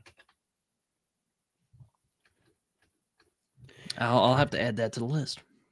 Like one of the things that I find so fascinating with Robert Moses, like with Robert Caro's, like because he started as a journalist and then he kind of went into like biographies. Like he's written the Robert Moses thing, The Power Broker, and he did one on Lyndon Johnson, didn't he?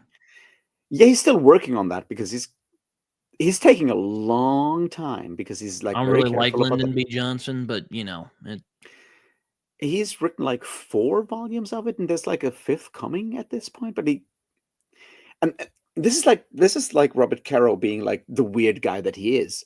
So to understand Lyndon Johnson, he actually moved to like Lyndon Johnson's hometown for like a couple of years to live there to understand sort of like the background where Johnson came from and everything. So yeah, I don't have like too. So he's like full on method, huh? He's just like very, very careful about what he writes. There's like a thing that is so fascinating about The Power Broker. It starts like the opening of The Power Broker starts with like all the stuff that Robert Moses built, and Robert Caro, the author, patterned that after the catalog of ships in the Iliad. Really? That's interesting. Yes. So he takes all of the he built this highway like and the this actual highway Iliad from Homer. Yes. Wow, that's interesting. So All he right, took yeah. all of these Really things, selling me on this book. and then he just like reshuffled them again and again until it sort of fit the rhythm of the Iliad's like list of ships in like the catalog of ships in the Iliad, to make it, to sort of like give that. And we're still talking about like nonfiction, we're still talking about like a biography basically, to give it like that epic feel of the Iliad. He sort of shuffled it around until it had that same rhythm in a lot of ways. And that's like the level of like care that like Robert Caro puts into his books in that regard. So it's not just method, it's just like being very, very careful. Also, about Lyndon Johnson, I don't know if you've ever heard those. There's a bunch of like really, really interesting sort of like stuff that was recorded with Lyndon Johnson talking about when he was calling his what's it called, he was trying to order new pants and they were too tight around his dick, because Lyndon Johnson had apparently like a very large dick.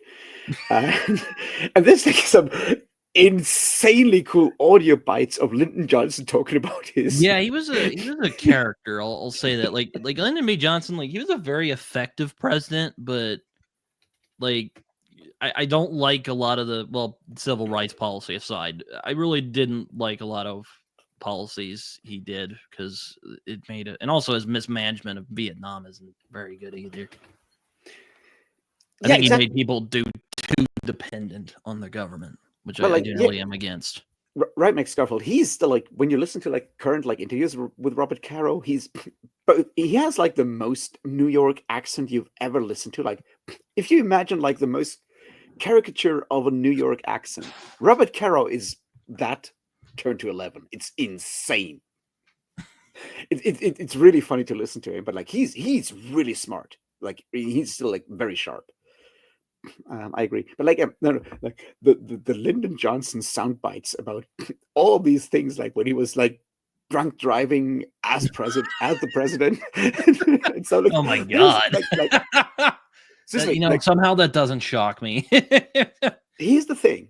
This was a guy, by the way, who would talk to reporters while pinching his shit off, and yeah. So yeah, that he was that kind of guy, It feels like I disagree with Lyndon Johnson's politics in a lot of ways, especially when it comes to like Vietnam and stuff. But like, he seems like someone who was probably like a fucking ton of fun to hang out with. Just like, probably has a lot of fun stories from when he was the president.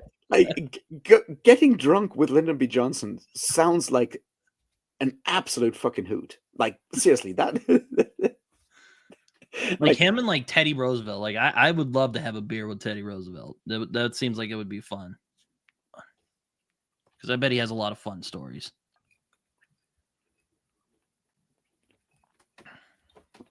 Yes, those two, Mike Scarfield, but like the audio files, I think most of them are somewhere in the public domain, so you can listen to like Lyndon B. Johnson talking about his dick in excruciating detail, and how his pants are too tight, and how that's a problem. And it's just so good, because you know that stuff got recorded, but like it was not like for public consumption at the time. So he's not performing. He's just like, can we please change these pants because they're tight? Oh Lord, yeah, he was something else. That Lyndon B. Johnson. Hey Aslan, how you doing? Oh man, yeah, he's yeah, he didn't like being called Teddy. He preferred TR. He just hated that name for whatever reason.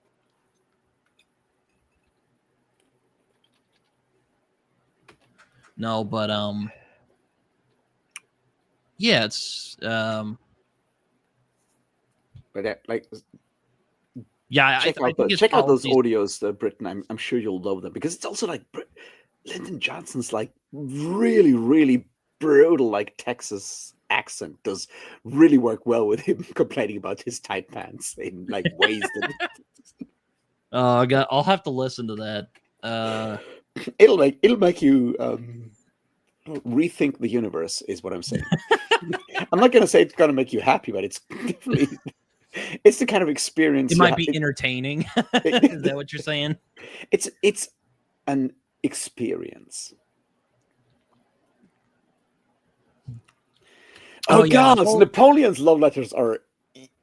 Yeah, I was about to say, Napoleon was a horn dog. Like, oh my God.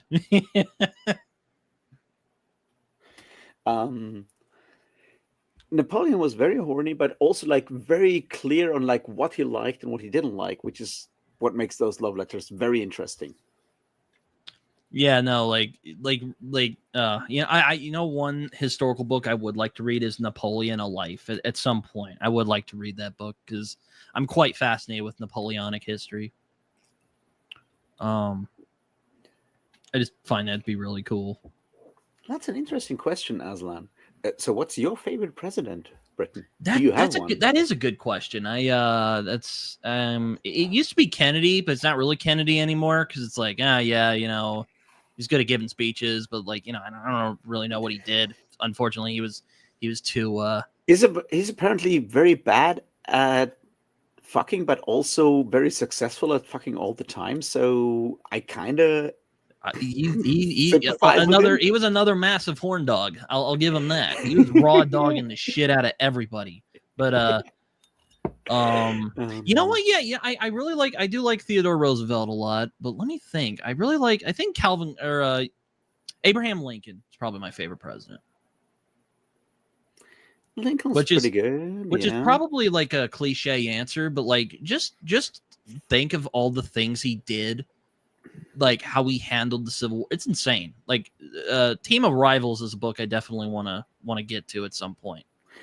Lincoln is pretty good. Also, at the time when I was still able to see Coolidge. I think Ulysses S. Grant was underrated. I also like Calvin Coolidge. I think like the main thing with Abe Lincoln is that when I was still able to see, and I was like around 15 years old, the amazing song Gay Bar was on MTV all the time. And if you've ever seen that music video, you will understand why Abraham Lincoln has left him a mark that I will not be able to get rid of in my brain. I highly recommend that. It's a really bad song, but it's really good. And the video is interesting, and it has a lot of Abraham Lincoln. William Howard Taft, very based. He was a Supreme Court justice after being the president. So I mean, he lived a full life. I'll give him that. He did kind of backstab TR though, so that wasn't fun. Don't do that. I feel like Teddy Roosevelt or TR, I think is problematic in a lot of ways. Like, holy shit, that guy was a fucking like war hog in a lot of ways. Where I'm like, it's this weird thing where like TR is so fascinating because on the one hand he's like has some really good ideas when it comes to like trust busting and all of that kind of stuff. I'm like, hell yeah! And then he goes like, all right, let's conquer fucking Cuba because imperialism is cool. And I'm like, God, I don't know, man. Could you maybe tone down that part and just focus on the other bit? Like, at least Bush Jr. knew his limit. At least W knew his limits. Trump is just fucking moronic. Trump is just an idiot. I do feel like I do actually. I think like FDR was actually pretty good at what he did, like in a lot of ways, and I think like the New Deal was at that time definitely a better choice than anything Hoover could have come up with because, fuck Hoover in so many ways. Hoover wasn't a very good president. No, because it turns out libertarian economics don't necessarily work. There's a book about that. It's not by Karl Marx. No, it's Karl Polanyi's The Great Transformation. Highly recommend it. It's a really good book if you like economic history.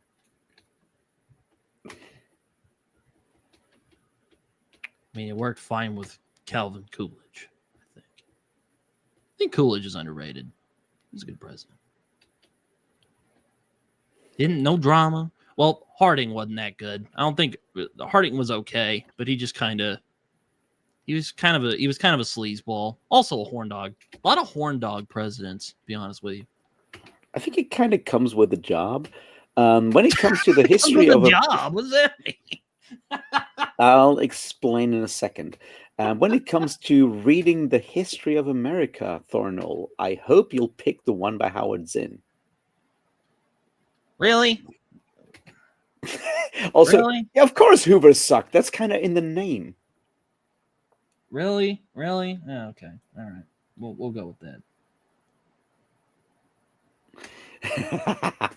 Sure. Look, when it comes to Clovis, I would argue that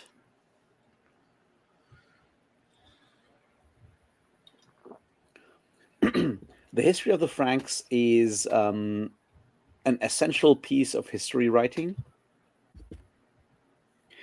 After that, it all goes downhill. I agree. I would like to read People's History again at some point, but like it's one of those books you read when you're 14 and you're super like about America, and you end up realizing like, oh yeah, America's done a lot of shady stuff, but then you grow older and you're just like, Howard, how did you think this shit happened? Like, not saying it's good, but whatever. It's I'm not a big fan of Howard Zinn, but I would like to read People's History again. I still own it. But yeah, like Gregory of Tours, the history of the Franks is certainly the book to read about that youngster Clovis. It also has the wonderful phrase that when it talks about like one battle, it's like after this there was no one left standing who could piss against the wall. Which is Gregory of Tours explaining that all the men of military age were killed afterwards. I don't really like the LBJs of the world because, again, I don't think being dependent on the government is a great idea. But, call me a bourgeoisie. That's fine. I can live with that. But,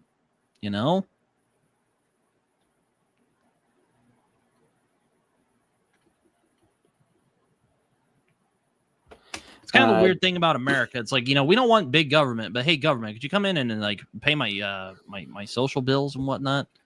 I mean, nothing against Medicaid. I mean, there's old people who need that, but like, yeah, we don't like you, but we still need you. It's just like, what? Make up your mind, Americans. Thornell, that is a very good pickup line. But John, I don't do comedy. I have no idea what comedy is. I have no idea about humor. That's the point. I suspect that conservatives are also really bad at it, though. I've watched some conservative stand up, and I'm like, eh.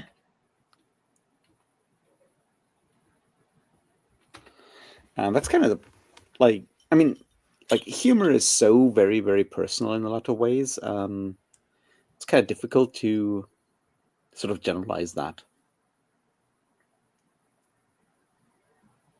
I mean, it's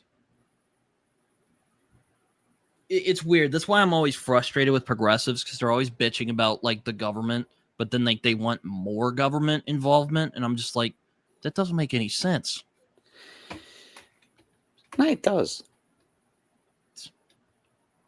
I'm like, yeah, I get you want the government to do their freaking jobs, but like, I don't know. Hey, Kale, how you doing? I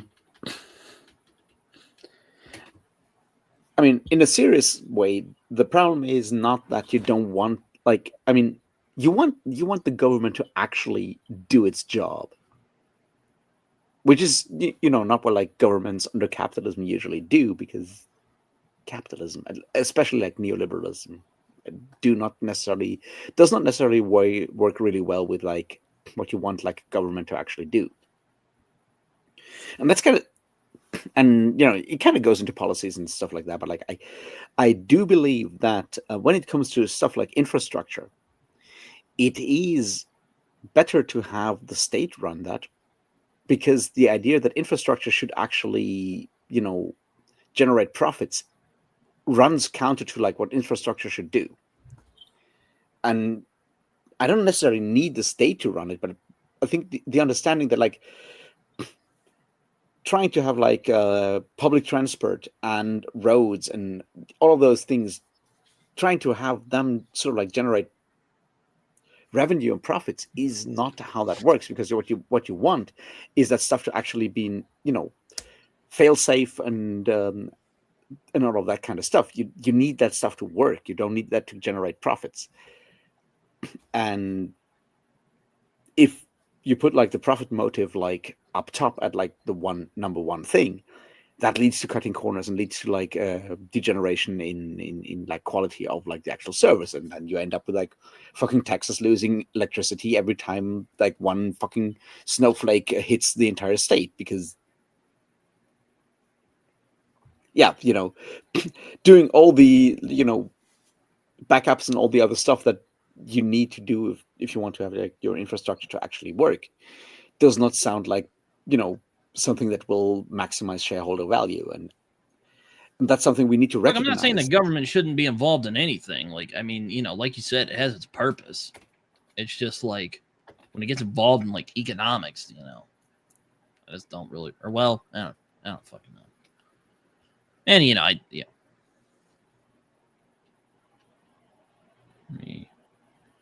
I had a bunch of stuff on Quora today. What are they going on about? Biggest is right. Humor is definitely outlawed in Germany. We don't do comedy.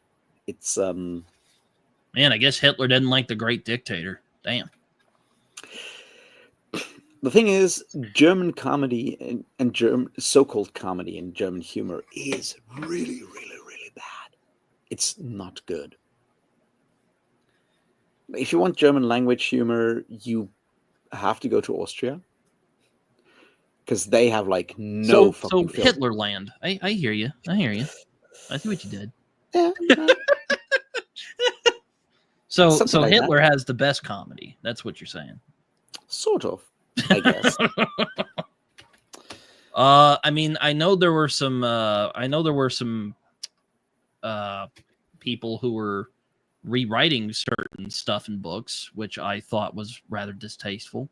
I mean, as a business, they can do whatever the hell they want, but I don't think they have a moral right to do anything like that.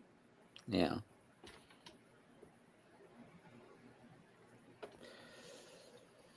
John, I will not start a healthcare discussion with you, but no, it does not drive up the price of everything.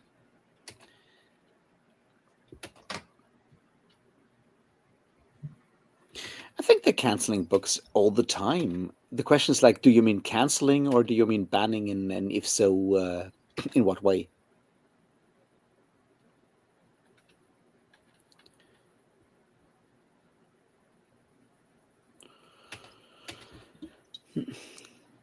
The question is like, did they cancel Mark Twain for being a fucking communist, or did they cancel him for anything else? Because if you've ever read A Connecticut Yankee at King Arthur's Court, you will recognize that this man is not a fan of capitalism. Yeah, I was about to say, he was pretty woke for his day. It's so fascinating when you read Connecticut Yankee at King Arthur's Court. It's really like, it's very, very anti-capitalist in a lot of ways. It's also very, very anti-racist when it comes to like black people. But it has a lot of like racism towards like native people. Nah. So it's like black people, that's offensive, but natives, no, fuck them. Yeah, maybe. I mean, we're talking about like the 1880s, 1890s, and you can see it's like he's woke for his day, and so he's concerned. He's concerned, like not woke, but like he's progressive for his day, and he's concerned with like racism against black people in the aftermath of like the Civil War and everything, and he's very much focused on that, and he still doesn't actually understand that like there's also like racism against Native people. It just doesn't compute in his brain.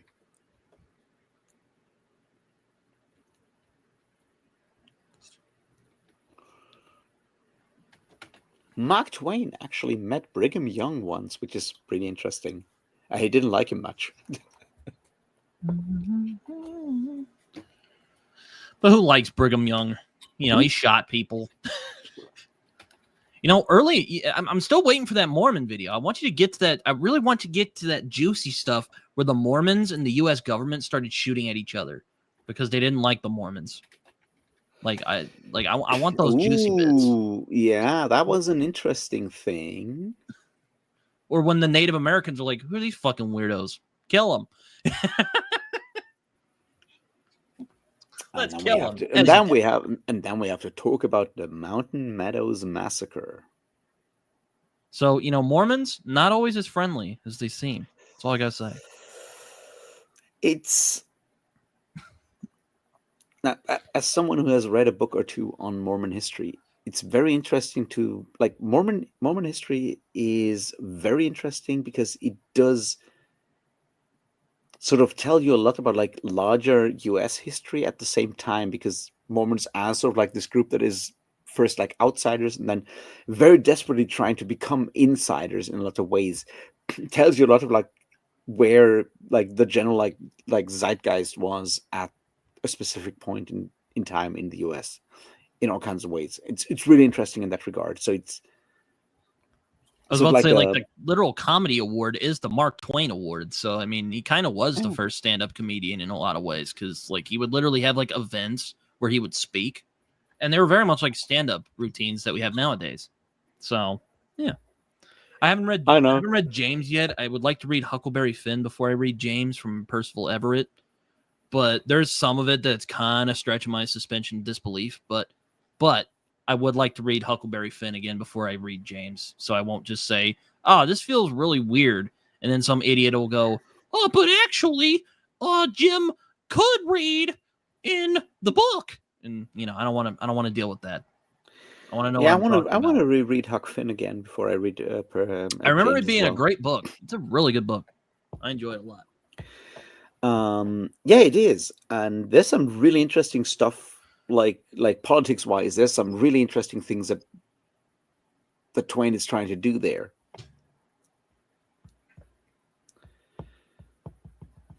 I'm trying to remember.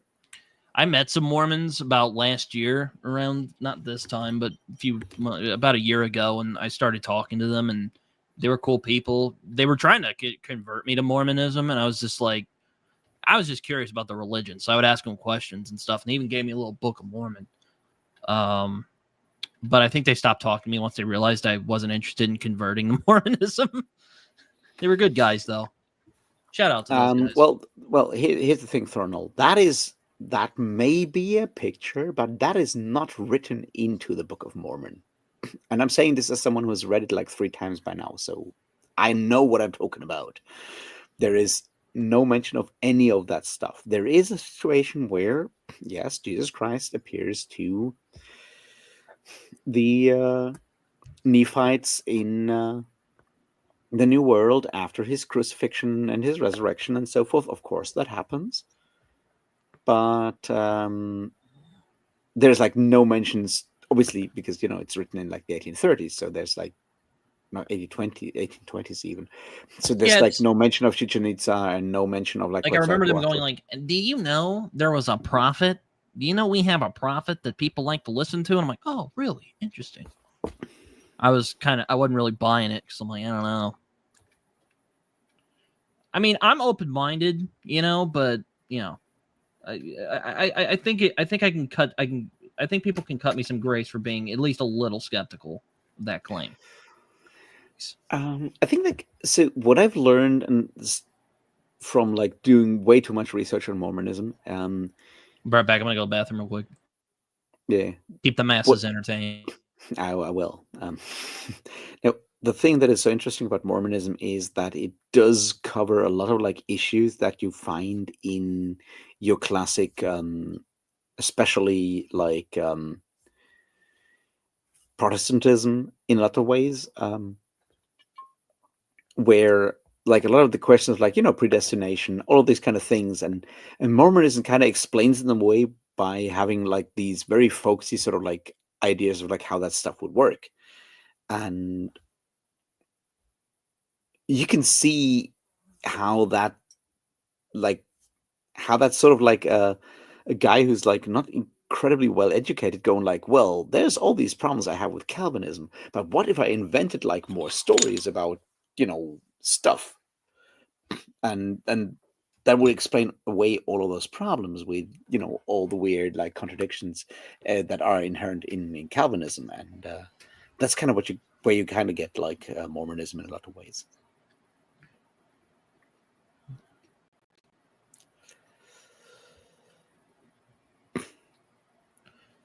Yeah, the Book of Mormon's a strange thing.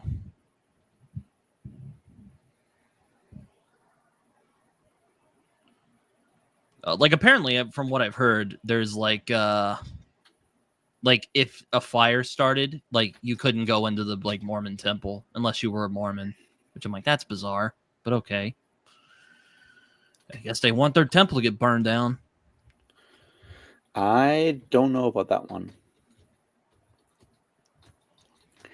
That's like another thing. I wish Liam were here; he would know. Like one of the things that is so interesting about like Mormonism is how much it has changed over times.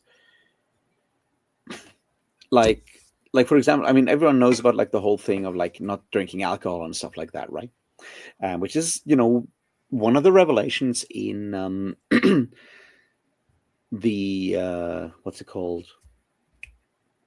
Something in Covenants, which is where all the revelations are written down, and that part is called the Word of Wisdom, which is all about like why you should, why you're not supposed to drink and not supposed to smoke and all that kind of stuff. And the historical context is that Emma Smith, Joseph Smith's wife, was annoyed by everyone, chewing tobacco and spitting on the floor in their home when they had their church meeting. And she's like, hey, Joseph, my husband, can't you, tell them to stop doing that? And Joseph Smith, being Joseph Smith, goes like, I have a revelation from God that tells everyone to stop using tobacco. And what is interesting about that... And let me guess, everyone was like, okay, cool. Yeah, let's do that. Here's the thing. The larger part of the Word of Wisdom, which is, don't drink alcohol, don't use tobacco, don't use hot drinks, which is, what they then turned it like, don't drink coffee or like use caffeine in any way. It was not exactly taken seriously too much in the beginning, right? So we have documents of like people written down at the time where, Him wasted the Book of Mormon. That's funny. Well, I mean, Brigham Young is writing in his diary about how he was like on the way to Utah, to the Utah territory, how they were drinking strawberry wine and stuff. And there's like this anecdote when they were still in Nauvoo, and some people, because of the Word of Wisdom, right? Like, so there was like this group of like night watchmen or whatever. I need to look it up, but and they were drinking. And a very zealous other Mormon took away their bottle of whiskey, and because they were not supposed to drink alcohol because of the Word of Wisdom, and then they met Joseph Smith and told him all about it, and he gave them money to buy another bottle of whiskey because he's like, well, you guys are doing like night duty in like very low temperatures. You need something to warm you up, so here's money for you to buy some booze. So the Word of Wisdom was very much like more like a general, more like a guideline, more like a guideline, and it turned into much more of like a very strict rule under Joseph F. Smith, Fielding Smith, the president of the church around 1900 to 1919, I think, roughly that time, like during World War I at least. And he's the nephew of Joseph Smith, the prophet. So many Joseph Smiths. Yeah, there's so many. So Joseph, the Joseph Smith I'm talking about he's the son of Joseph Smith Jr.'s brother, because so Joseph Smith, the prophet, is already Joseph Smith Jr. because his father is also called Joseph Smith, and his brother has a kid, and he calls him Joseph, and that's the one who ends up being president of the church from around like 1900 to 1919. Not to be confused with Joseph Smith III, who is the Oh my son God. of Joseph Smith Jr., who is the president of the split of Mormon church that is now the Community of Christ, because they stopped calling themselves the Reformed or whatever Church of Latter-day Saints and so forth. Anyway, what is happening at that point, what is so interesting is that his son, like Joseph F. Smith, his son is an alcoholic and he dies of alcoholism. And that's when suddenly the enforcement of the word of wisdom Yeah, pretty much, John. becomes much more like prevalent, much more important. There's other stuff around that. It's like a general sort of like tightening of like rules and so forth happening around that time for all kinds of historical reasons. But one of the reasons is that Joseph Smith's F. Smith's son dies as an alcoholic, and he's like, well, we have these rules, so let's actually enforce them because alcoholism kind of bad. Yeah. So Which is it just well, I that mean, Joseph he's Smith right was about a that. horn dog, or is he just kind of like on some weird God type of thing? Or maybe it was both. Who knows? With Joseph Smith Jr., who starts,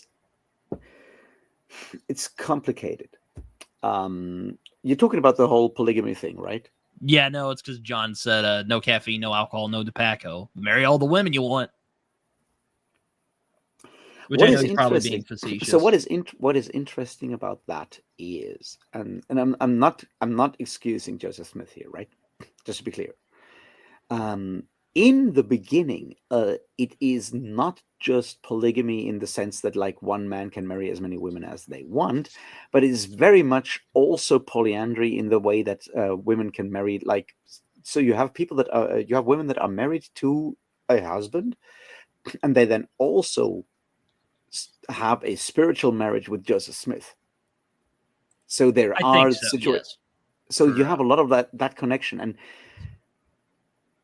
so if you want to psychologize the whole thing, what you understand is like the Smith family has always had, like, at the time, very tight family connections, and you have people dying earlier, and a lot of this is like very much about family connections. And when you see most of the writing and of the theories around like the whole like celestial marriage stuff going on in early Mormonism under Joseph Smith, before Smith dies and Brigham Young takes over, which is when it turns into like straight polygamy with all the whole stuff, right? What you see is a lot of this is about like building family ties and building family connections is that in a a lot of ways. Futurama quote? And I think all right, it is important to understand that this stuff is happening at the time where a lot of people die very young, and a lot of people have like joined the Mormons, and it's like, so what is about like my brother, husband, daughter, whatever, who passed away before Mormonism was revealed to us? Can she still be part of the family? And a lot of this is about building these connections, because family connections are so important at that point. That does not take away from the fact that it very quickly turns into old dudes going like, hey, I can have like all the teenagers that I can fuck all the teenagers that I want. That is certainly happening, but there is that other level, and I think it's important to look at both of those, because it's not like one of them is the alibi for the other. It's just like those two things very much, they dovetail nicely, is what I'm saying. But like,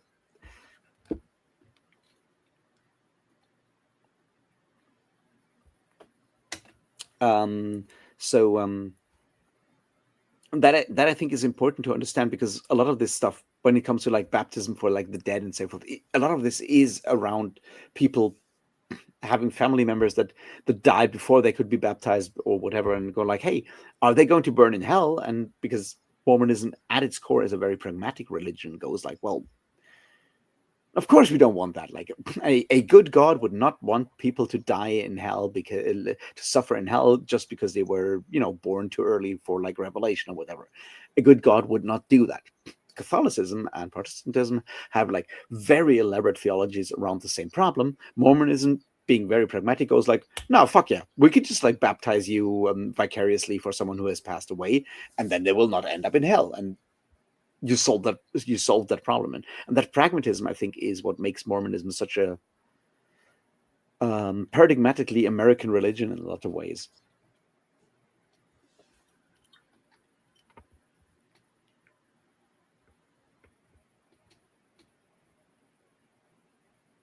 Satanism is a freaking joke. Like it literally is just it's literally just an edgier atheism, or at least LaVeyan Satanism is. I've met some other like Luciferians who are, it's kind of odd. I won't really get into that rabbit hole, but it's I mean, I'll jump into some rabbit holes, but not that rabbit hole, because oh Lord, that's what a clusterfuck that is.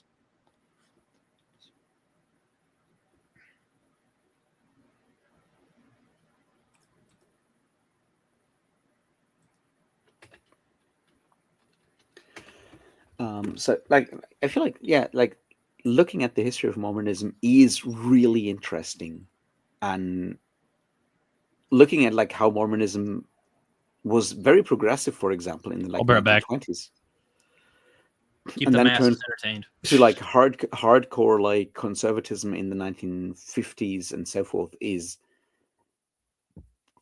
very interesting to see, because there are some key figures that like, were like also like very much key figures in the John Birch Society, which,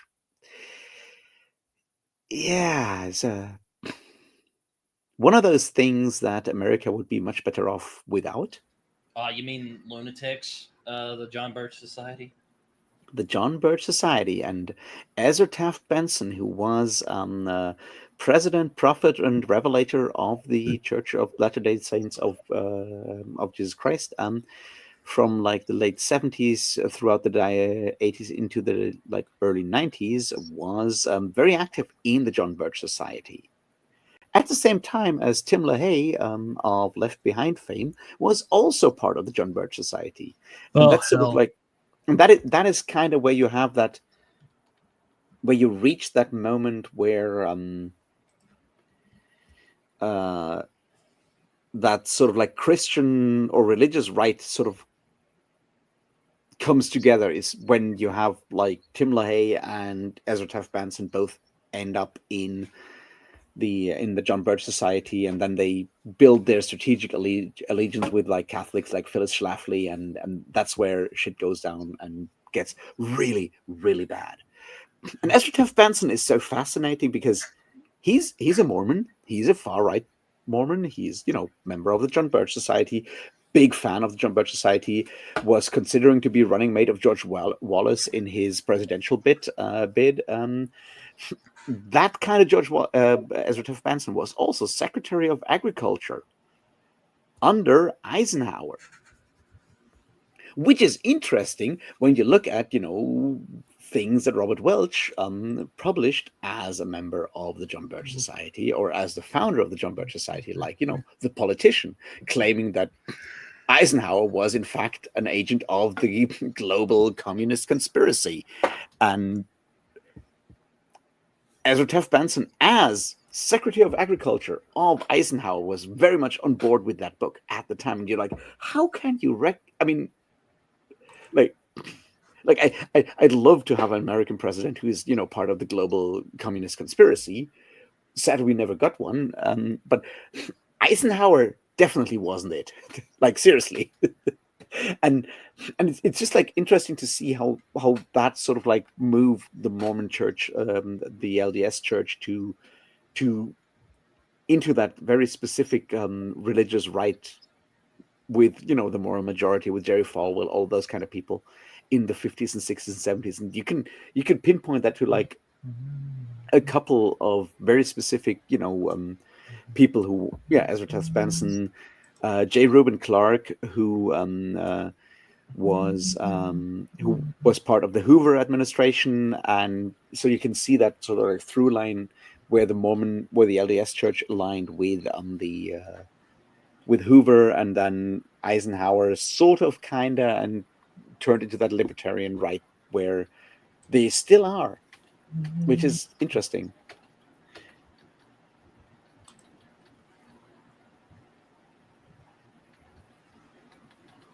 Yes. Now, the John Birch Society is probably one of the most toxic parts of 20th century American history. Yeah, it's basically where we're. That's basically. It's basically where the reactionary right that we're stuck with today came from. Was those guys? Yeah. Alex Jones grew up on because Alex Jones's parents were were John Birch Society members, and he grew up on John Birch Society stuff, among other people. and he's the fascinating thing. Like, so much of like what the far right is still doing today is like was pioneered by the John Birch Society. The John Birch Society was like sending people into like school boards to protest and try to get school teachers fired for being too left wing at the end of the day, and get books banned and all of that kind of stuff. The John Birch Society like pioneered all of that stuff in the 50s and 60s, and nothing has changed since then. So like, yeah, fuck Robert Welch, inventor of the sugar daddy. The hell? I'm looking up all these new people now. So Robert Welch, founder of the John Birch Society, ran a candy company, and the big seller of his candy company was one specific candy called the Sugar Daddy. No, I'm not making this up. Wow. Okay, so this guy was like a die in the wool, huh? Yeah. Yeah, John Birch Society are pretty nuts, I have to say. Yeah, Thornell. The Sugar Daddy was a candy from the Robert Welch candy company.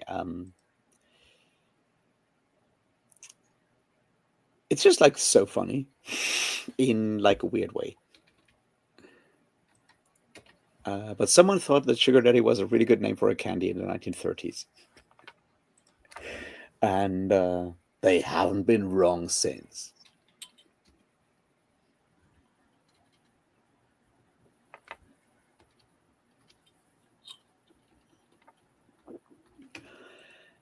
Yeah, you're right. There's always more villains, though. That's kind of the problem.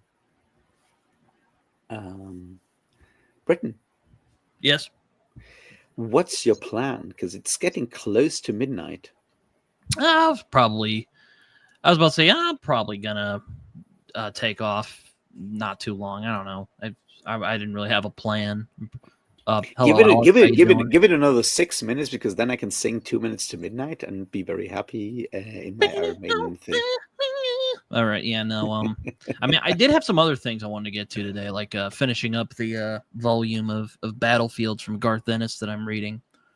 Nice. And also this evening, hopefully, I'll get started on Brief History of Seven Killings. I'm looking forward to it, man, because this won the Man Booker Prize, people, and you know what that means? That means this is a seriously fucking badass book, according to, a certain group of people. No, it is a really good book. Well, I won't be going for a little while. I'll probably still be going for like, is 15 minutes okay? Or if you need to leave before that, that's fine. But no, I'm totally fine. I just finished that beer, and I'm like, hey, should I get like another or not? I mean, you can if you want, but I'll probably go in about 15, 30 minutes. That's okay. Because generally that sounds like one more beer. I'll get myself one and be back in like 2 minutes. Longest I'll go is about 3 hours when I do streams. I don't really like to go that long. So what are the Fantastic Four I've read? I have read the original Stan Lee and Jack Kirby run, which is, for my money, the most influential superhero run, not of all time, but definitely of the modern day. Most modern superhero comics that you know of come from that run. The Jonathan Hickman Fantastic Four is really good. And very recently, I read the Ryan North Fantastic Four, which is also really good. Far better than I thought it would be. So, yeah, those are the Fantastic Four that I've read. So, go nuts. I will say, though, the Hickman one is a bit dense. So, just be prepared. It's very meticulous. That's all of his stuff, though. So, yeah, no, but yeah, you know who else was a horn dog? Going back in this kind of horn dog direction we've been going. Bob Marley. Man, that guy, he loved to lay pipe. And he has like 10 to 12 children. It's ridiculous. Though he acknowledged them all because he was a cool guy. He's pretty solid individual. Though cheating on your wife is not a fun thing. Don't do that. That's not a cash money thing to do. Don't cheat on your spouses. I agree. Why are there so many freaking horn dogs in entertainment? It's weird. Like politicians and entertainers, like huge, like bunch of horn dogs in those businesses. I think it does kind of come with the job. The same way with like U.S. presidents or like generally politicians. It's that. So German politicians don't have a bunch of affairs. Oh no, of course they do. I said like politicians in general, like of course they do. It's like I feel like because of the way that we have built these systems so much on like competition and also like sort of like performance of ego, and especially like performance of like masculinity or like dominance in a lot of ways. The people that are really good at that are people that also have, sort of like tend to go in that specific kind of direction, I think. Plus, if you are at that point, you also have like, a lot of like. Is it? I don't know. I don't know. It's been a while since I've heard that song.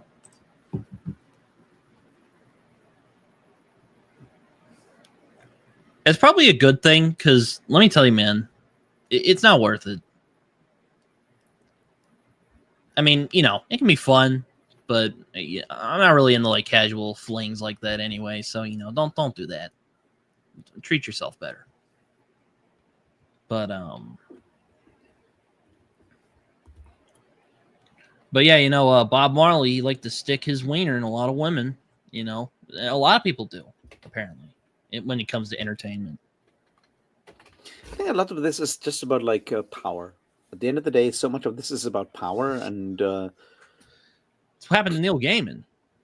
Well, might be actual, capital R word, which I won't say on here because I don't want to get banned. But don't do that. You know who else is a massive horn dog? Daniel Green. So again, a lot of horn dogs in entertainment. I don't get it. But you said it's a power thing. Continue on with that. Have you? I guess that's sort of like where you need to read some psychoanalysis texts, and you'll understand the connection between like power and sexuality in a lot of ways. I think.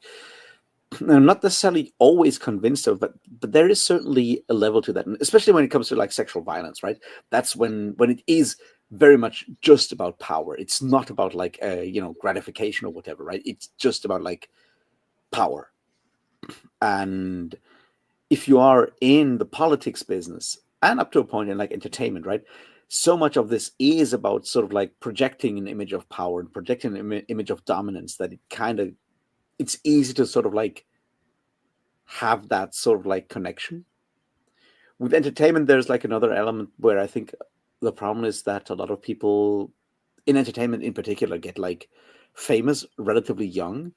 And there's that idea that like sort of like once you get like famous or rich or whatever, that's sort of like where your development, character development, sort of stops, because suddenly you don't have like any sort of like boundaries, because you suddenly can afford everything and you get away with everything because you're famous now. And that leads to like a lot of like people not having grown enough as a person, but having all the options that they shouldn't have at that point, or that they can't necessarily Though deal with. I did read a very interesting article the other day from the late Mike Render, who used to be a part of Scientology back in the day before he finally quit because Scientology is a terrible religion. But he did an article about Neil Gaiman and his family and their relationship with Scientology, which I thought was very fascinating.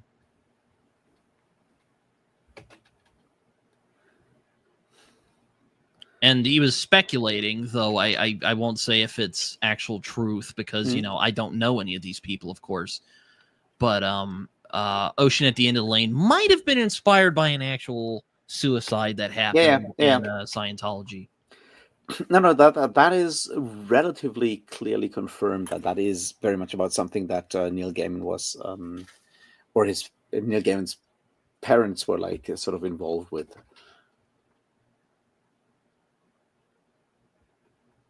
I think that Neil Gaiman is a Scientologist? Probably not. No, he's not. Well, he says he's not. I don't know, but likely not. I don't think so. But it's no. You would know if you were, because Scientology would very clearly like use that to rope in other people. No. His parents were Scientologists, and he grew up in that, and that has certainly left a mark on him. But then again, childhood trauma is an explanation for like doing terrible shit, but it's not an excuse. Well, I'm not like trying to justify any alleged bad stuff he's done. I'm just saying, like, I read the article. I thought it was an interesting one.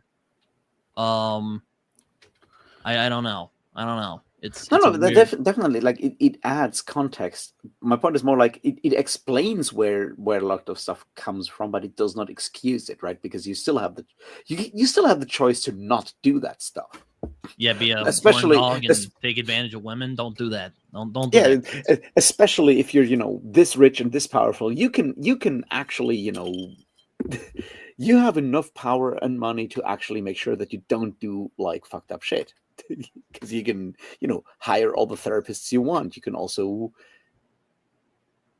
properly pay for sex workers if that's what you need, right? You can do all of that. You don't have to be a fucking rapist.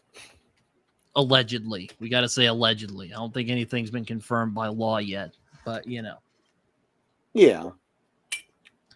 But he definitely acted inappropriately with women, so don't do that, guys. Like, don't do that. I mean, that's like the other part, like, and that goes beyond just like Neil Gaiman.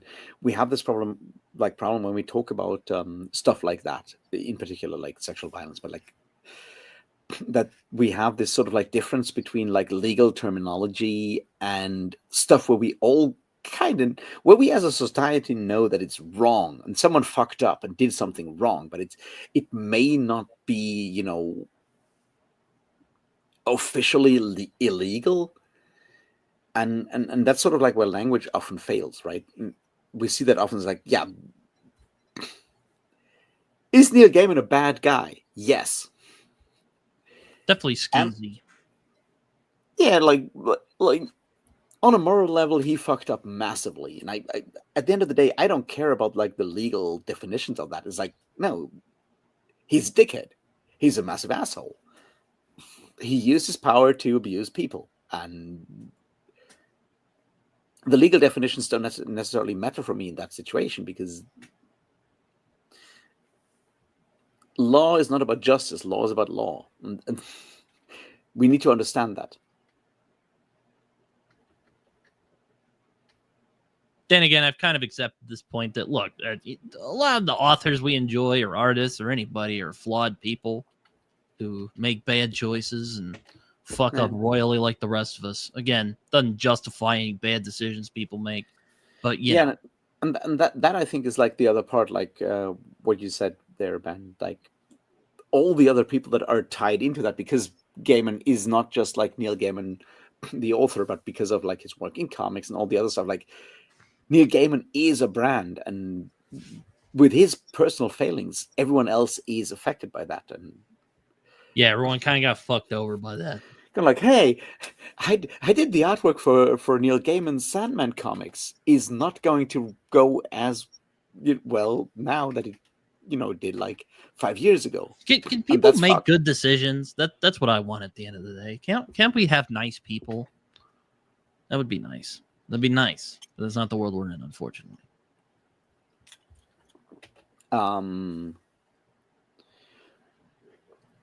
I think we can, but I think there's also, and this is like a really sort of like to get like into like a broader political philosophical kind of question, right? That I've been wrestling with a lot with. I didn't say everyone's a bad person. Just everyone's a flawed person. That goes without saying, but I think there's like in especially like sort of like late and what I'm now very tempted to call too late capitalism after I've read like the Anna Kornblue book. There is something that came with that very specific sort of like neoliberal paradigm of everything is competition and so forth, and focusing on like individuals and sort of like celebrating egotism and so forth. We have sort of relegated the idea of being like a good person to sort of like, it has been turned into like a bit of like a weakness, right? Like when it comes to language, not and language does matter in that regard. Like we have that, like, people going like, people are using the word social justice warrior as an insult. And well, I've met nice people who are creative, so I mean that's definitely not true. Like my point is like, if you look at like, and I'm not talking about like whatever your image of like a social justice warrior is, but like the word says like someone who fights for social justice, and we have turned that into an insult as a society, and words do matter in that regard. And the same thing like in Germany, in German, one of the like the equivalent to social justice warrior when it comes to like what like the right use as an insult for like progressive people is Gutmensch, which is like literally means good human. And I'm like, if you think that calling someone good is an insult, we do have like a societal problem that we might want to double check on at some point, because isn't that kind of fucked up? And that's sort of like where I feel that the last say 50, 60 years have led to like a societal shift where being a good person is not necessarily like valued the same way that it used to be up to a point, because sort of like priorities have shifted to something else in some way. And that is something that we need to reckon with as a society over time, because we need to come back to the idea that like being a good person is actually good. Well, yeah, but I think a lot of people have kind of grown cynical towards stuff like virtue signaling, because that is sort of a problem with that has sort of become a problem. I think it doesn't really, like, I see it a lot, because I'm on Twitter more than. Very well said, Alex. But yeah, no, it's definitely a weird. I mean, yeah, I mean, Bend is right for sure. I mean, take like Winston Churchill. Like, I think Winston Churchill is a very fascinating man, but kind of a massive jerk when you get down to it, and also a pretty shameless imperialist. So it's like, yeah, I don't know. Well, I mean, Churchill, are you calling like a guy who did like a genocide and was a massive racist, are you calling him like a bad person? Look, I'm not saying like it's a hot take. I'm just saying that's the truth. Oh yeah, definitely. And like, I'm not saying that you need to be like the morally purest person ever to get shit done. I read that article, and there are some things about it that I'm just not. I don't know. it's an interesting story, but I don't know. I'm still kind of on and off with it. Not saying that he didn't do it. Not saying he did. I'm just, there's some details in that just don't add up. Which I hate to say that because it makes me sound like I'm, trying to dismiss this woman, which I'm not.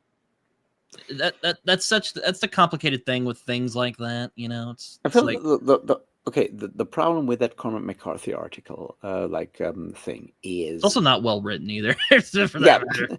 and that's like the main point, that like the way it was written was incredibly bad. Like you could tell the guy who's writing that thing really was angling for like a Pulitzer or something.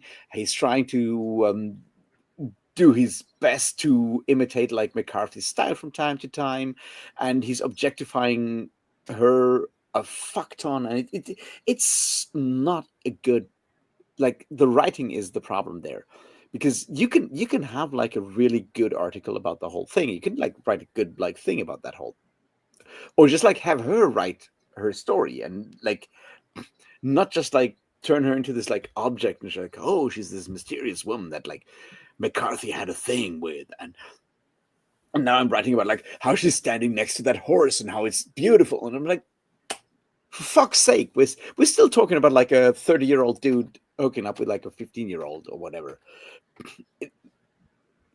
That's a little sus. Yeah, no, it's like and like so much of that, like so much of the problem is just the way that article was, that thing was written, and that just like pisses me off, because there is a discussion to be had, and there is a lot of stuff that we should be talking about, especially when it comes to like the questions like how much of like her personal story has influenced like McCarthy's writing and shows up in like his books.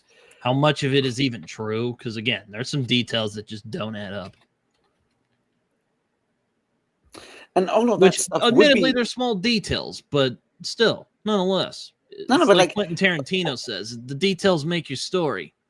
But that's the thing, is like all of that stuff would be really interesting, but the way that article, that thing was written, makes it so hard to, because it is so fucking fuzzy in everything, because he just like wants to jerk off on his own prose at the time, and I'm like, yeah, man, all I can take away from this is that there's a McCarthy fanboy who is really horny about the fact that he actually just like managed to talk to that girl, or that woman at this point. And that's all I can take away from that. And that is just like creepy, and doesn't actually help me evaluate anything beyond the fact that, obviously Cormac McCarthy wasn't the most well-adjusted person in the world, which, yeah, I kind of knew that before, right? Like, yeah, I mean, you read something like Blood Meridian or Child of God, and you're like, yeah, there's something going on in that brain. I don't know what it is, but it's like if I learned if Philip Roth like was like groping women or something, like that wouldn't shock me, Then again, I don't like Philip Roth's work all that much, so I mean, bit of a punching bag on my end, so forgive the bias there. But yeah, with that McCarthy article, I don't want to get in. You know what? Yeah, it's just, oh God. John, the genocide is Bangladesh and India. You can look up the details. When it came to like World War II and so forth, like there were like very clear decisions of like where to send food to and which people to starve and so forth, and a bunch of people died because of that. So that's where the Churchill thing kind of comes from. It's complicated, but I feel it does certainly cover the idea of a genocide, but I don't know personally. I don't know personally what the story is. Again, I'm not even sure what to believe about that story. I don't know if it's even true. Well, I don't know. I thought about making a video, but I'm like, I already kind of made a video about that kind of thing when the whole Gaiman debacle happened, so I don't really want to rehash all that. Ori, I did not know that about Elie Wiesel, but yeah, you know, You know, how do you survive the Holocaust and fucking grope women? That just makes no sense. why not? It's like, hey, I survived the Nash. That's a weird pickup line, you know. I survived one of the most notorious atrocities in human history. Let's bang. Yeah. Harlan Ellison, Arthur Harlan C. Ellison Clarke. just I was about to say Arthur. I was about to say Harlan Ellison just like pissing people off, honestly. Though he did grope that woman one time at the what was it? I think it was the Hugo's. No, but like, so here's the thing. Like, I feel like most people have some. How can I put this? Like, I feel like most. No. Okay, let me explain John. this. Like, oh man.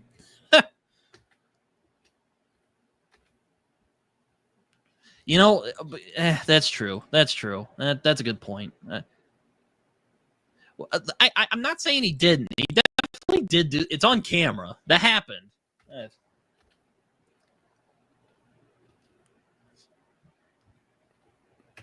Yeah, I know. Asimov had a reputation apparently for like groping women's asses. I'm just like, oh man.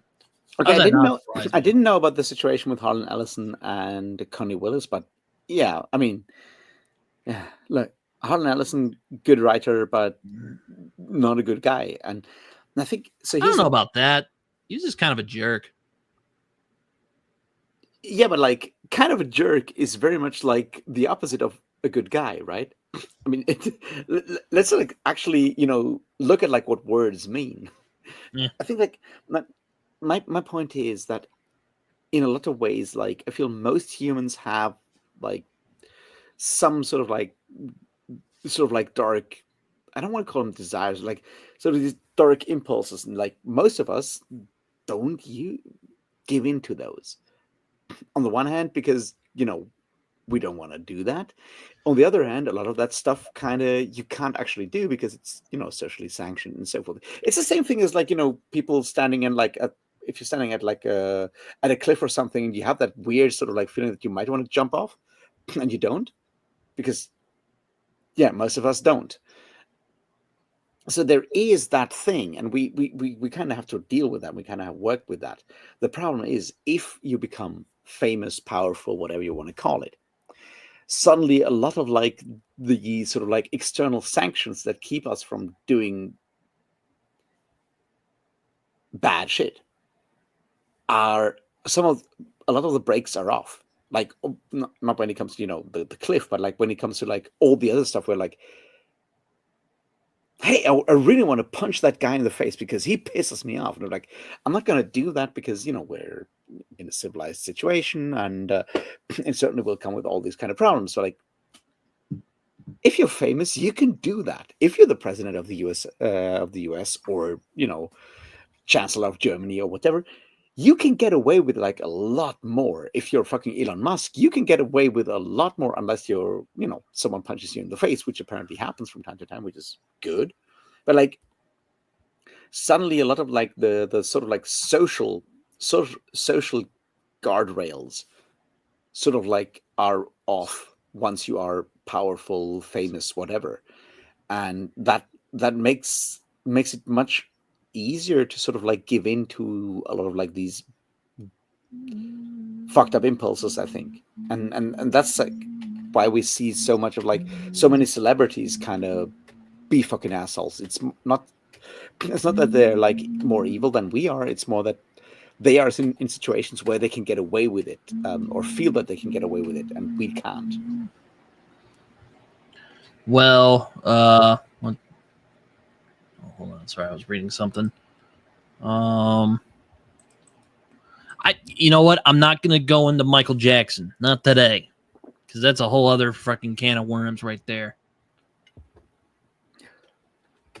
I have no opinions on Michael Jackson. There's so much trauma in there that I don't want to unpack.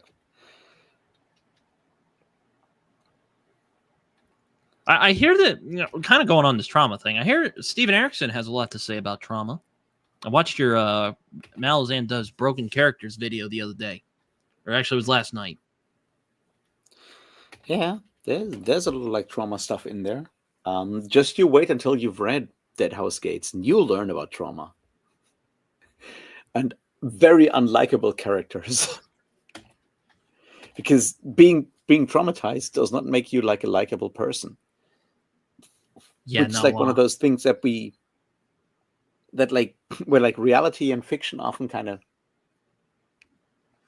contradict each other. Where we have this idea is like, if someone's traumatized, we want to help them and protect them. But like if someone is traumatized, they will lash out. They will be fucking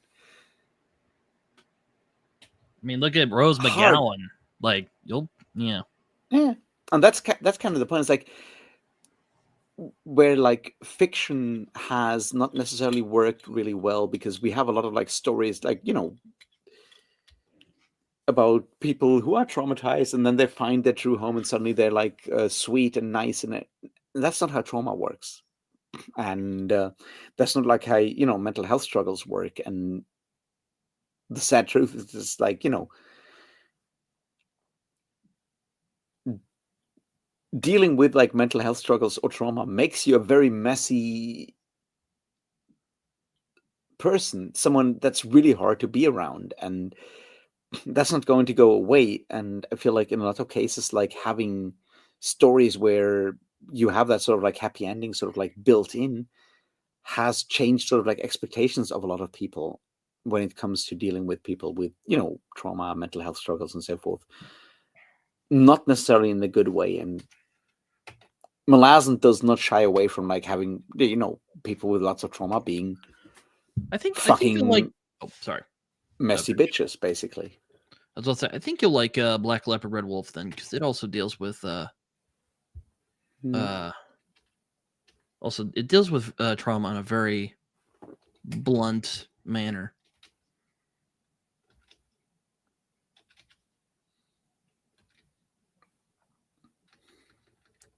Very visceral way, I think.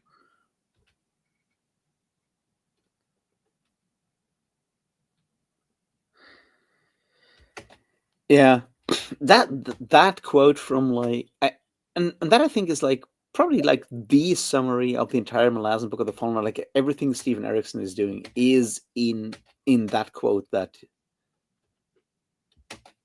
in the children are dying thing.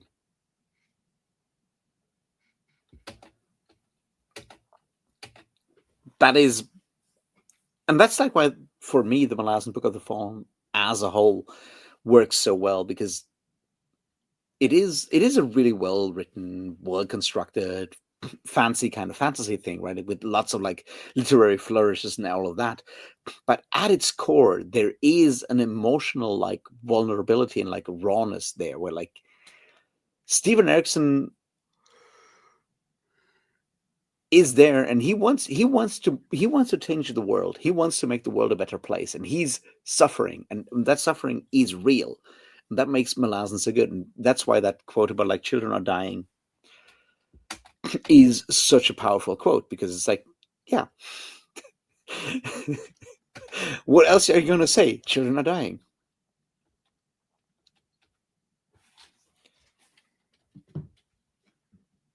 That sounds depressing. Hmm? That sounds depressing, is what I said. Yeah. Yeah, I've mentioned it. I won't belabor it, the point, but yeah, I had a hard time with Gardens of the Moon.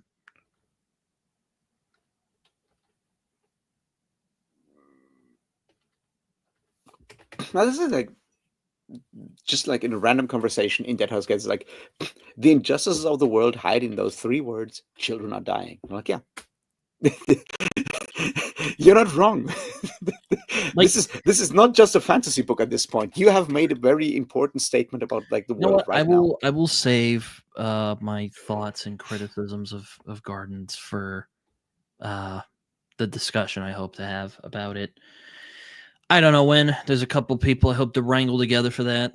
Raph will likely be there, so Yeah. I'm thinking maybe Philip Chase. Hoping to maybe see if I can wrangle him on. And who else? Maybe my friend Shay. I'm not sure. I'm not entirely sure.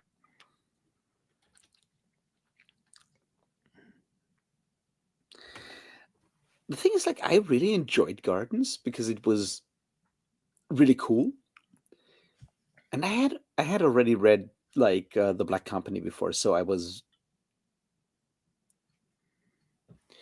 already somewhat, into like the military kind of fantasy kind of thing and so forth. And the whole way he does that, the second chapter, like the battle with like Anomander Rake and the whole battle around Pale, the way he does that, the way it is written, like structured, like is just so good when he goes through like the way you have like these repeating sort of like images about like the empty armor and everything, like the way he builds those like images and metaphors and goes from like starts at the elliptical writing style that Erickson has for his career, for his like chapters, which is like something that I don't know if you've, I assume you've picked up on that, but like something that helps with like reading Malazan Book of the Fallen is like Stephen Erickson likes an elliptical chapter structure, which is like the beginning and the end of a chapter will always be sort of like together, and then you kind of have like an ellipsis of plot around that per chapter. And you can see that in the first like the battle around Pale kind of thing, the way it starts, and then he goes back to the beginning, and then he sort of like replays the whole battle around that. And I'm like, holy shit, this is someone who's actually trying to do something interesting, like structure wise. Something's happening here. Yeah, I guess my frustration comes from, I've read books that are just as wildly imaginative as Gardens of the Moon, like Perdido Street Station or Black Leopard, Yeah. Red Wolf.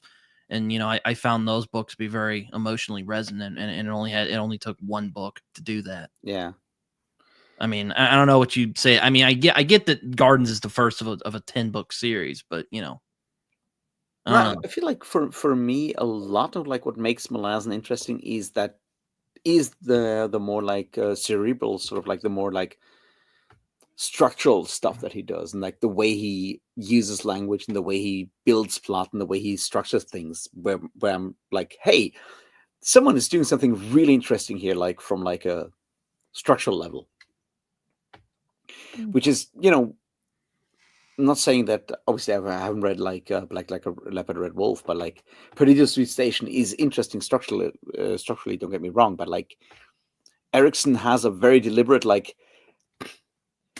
Here's me putting all those like all those theories about postmodernism and post-structuralism that I've learned into use, and I just love that because I studied philosophy, so I'm like, hey, this is cool. Like I can recognize this stuff, but I can see how that can be baffling when you go there and like, holy shit, why is this? Why is it this way and not like a more easy way? Why don't I get that? It's like, I mean, I'd say that Perdido's a little more traditionally structured. It's just meandering. A lot of people say it's chaotic, which like I don't see. But then again, it's been a while since I've read Perdido, so I actually want to reread The Scar at some point soon because I was talking with AP Canavan some months back, and he called it the anti-quest story. And I'm like, damn, I gotta read it again because I want to. And it's one of those books. I don't know if I'm sure you've had this, Raph, but it's one of those books where I just keep thinking about it and just gets better in my mind the more that I think about it. And I just want to read it again just to like confirm that, like, okay, I think this book is as really good as I find it to be. Because I remember I really liked it when I read it the first time, but I was a little let down because there wasn't that like wild, mad ambition and inventiveness that was in Perdido Street Station. But like the more I've thought about The Scar, I actually think it's right up there with Perdido. It's like really, I think there's a lot of really brilliant things that Mieville does in that book. yeah. My favorite is probably either Midnight Tides or Reaper's Gale, I think, from the Malazan Book of the Fallen, 10 books. Probably Midnight Tides. I really like the way that one is structured, the way it works. It's just really good. But yeah, that's probably my favorite.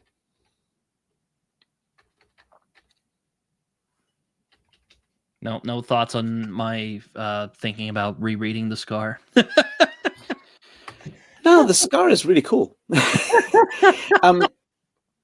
The thing is, like, I've read I those. do think it's Like, better structured than Perdido. It's more traditionally structured than Perdido. Perdido's yes, kind it of is. this weird slice of life thing that ends up turning into a horror book by the like Yeah, third act, which is great. I love Perdido. I actually prefer Perdido over the Scar, but I think the Scar is I feel just like as good the more I think about it. yeah, definitely. The Scar is it's an easier read structure wise. I agree with that. It's more like like Perdita Street Station. You have that whole like with those first person introductions to each like part and everything. It's like who is actually talking here and what's going on, and it has a more sort of like ambitious sort of like structure in that regard that you realize later on, like, oh, this is what you were doing, but you have to read the whole thing to understand what he's trying to do and then go like, ah, okay. Whereas with the Scar, you don't have to focus on the structure because you can trust the plan, basically, right? You know where this is going, and you can focus on the plot without having to think about like why is stuff happening in this specific way, because that's not Yeah, it's basically like an epic fantasy, but told by like the side characters that like generally you wouldn't pay attention to in other epic fantasy novels of that sort. And I'm just like, man, I want to read it again and see where I land this time. yeah. But I think I guess my problem with like with the whole Necrobazon stuff is that I've read those books times, all of them several times. So for me, like thinking back is kind of hard, but it's like because at this point I can't think about the Scar without also thinking about Iron Council and Perdido Street Station. So the whole like reading that book for the first time, which is sort of like where you have to confront the structure and understand whether the structure works or not. That's just something that you only have like once, because once you've like read like all three books, you always have the context of the other stuff in your brain, right? And that's sort of like where I'm struggling with like the Baslag kind of stuff, where I'm like, yeah, I've read them so many times, and yeah. So Tharnell asks, do you ever learn where the broken god came from? Which I guess is a reference to Malazan. Yeah. The crippled god. There is no official answer to. He might also just actually be a personification of Stephen Erickson and Cam Esselmont. That's the theory that Niflrock usually puts forward. I wouldn't go that far, but there is that idea that that the crippled god comes from our world, basically from where we are. But all of that is speculation, and you can do whatever you want with it. He's an ascendant.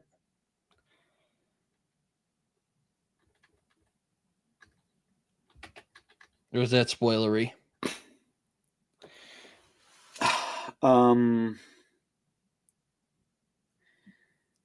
this is just like theorizing. There is like this is not a spoiler because there is no official answer. Oh, okay. Well, if it is spoilery, then like okay, that's fine. You don't need to tell me. The crippled god is someone you'll find out about in book 3 in Memories of Ice. Oh, excellent. I mean, you found out about it in Guards of the Moon and then probably didn't notice it because it is that situation where Krupp is at Mahmoud's place because he's looking for Crocus, and he picks up this like document and he reads this document about the chaining. And you don't understand what all of this is about, but it is about, well, the crippled god and all this other stuff. And fucking hell, Alex. Yeah, that's what I mean. The main villain in the third book. I'm like, you fucking kidding me? That's what I mean. It's like you read this. Once you've read like all 10 books and you go back and you read Gods of the Moon again, you're like, holy shit, all of this stuff was explained in book 1 in this like random aside where like Krupp is looking at a random document, goes like, hey, I am going to read Dead House Gates. I won't say when because I'm kind of taking a break from epic fantasy after reading Gardens, but I will get to it, and I don't know when. I make no promises. the main villain. We're the heroes all along. You know what? I wouldn't be shocked if Malazan actually did that unironically, because there's a lot of Gardens in the Moon where it's like, oh, see, they're not all evil. They're just misunderstood, kind of. And I'm just like, all right, okay. I'll say this: there are a couple of people in the Malazan Book of the Fallen that are very clearly and explicitly black and white, hardcore evil. There's no two ways about it. They are evil. Those people exist. It's not all gray. And that, I think, makes the Malazan Book of the Fallen sort of like stand out compared to something like, I don't know, whatever fucking Mark fucking Lawrence is writing, or Joe Abercrombie, where everything is sort of like grayscales. There are some things in the Malazan Book where of it's the like Fallen where it's really clear. bad guys and then worse people, or not bad people, but like bad people then worse people.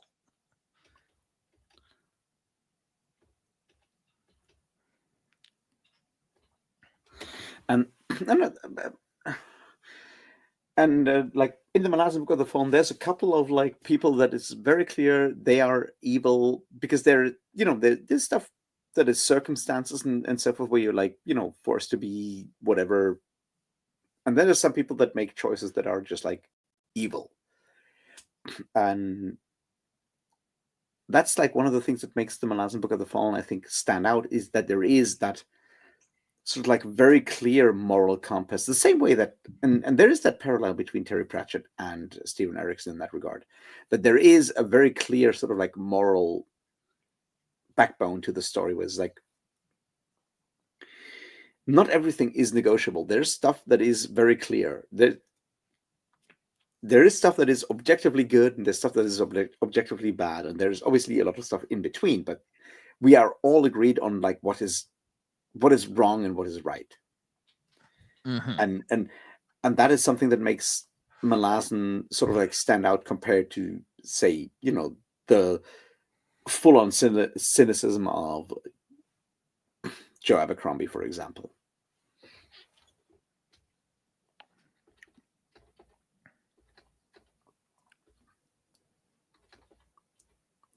I'm actually Calor did nothing wrong.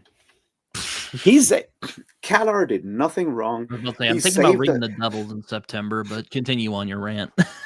Calor did nothing wrong. He saved us from the Malazan Book of the Fallen being incredibly boring because we always had to read about this one good guy who sucks.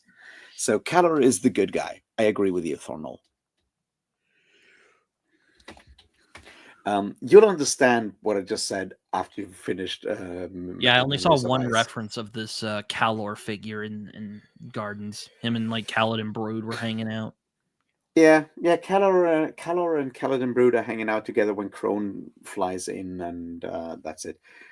Calor is a very interesting guy, and he is a very fascinating character because he is. Well, he's a good guy, kind of. But he's also very evil.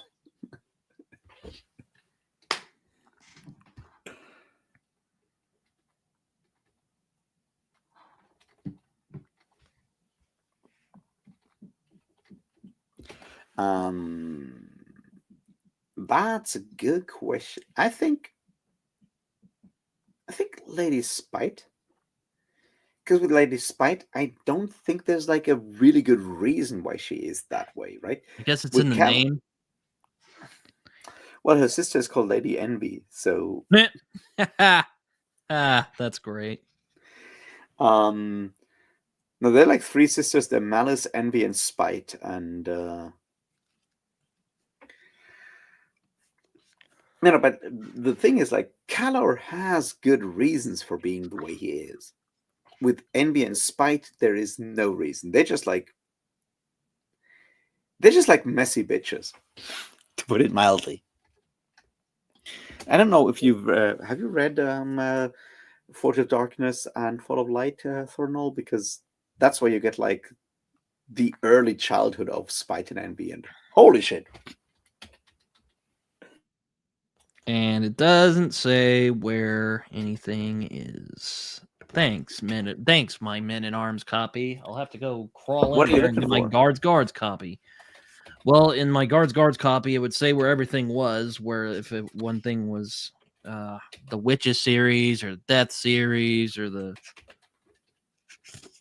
Guards series, but nope, not here because they're Harper are a bunch of frickin' bastards. I am thinking of reading The Devils, hopefully in September. Am I gonna like it? I have no idea, but I've heard Have very you read polarized. any other Abercrombie before? Oh yeah, I read the original First Law trilogy and Best Surf Cult.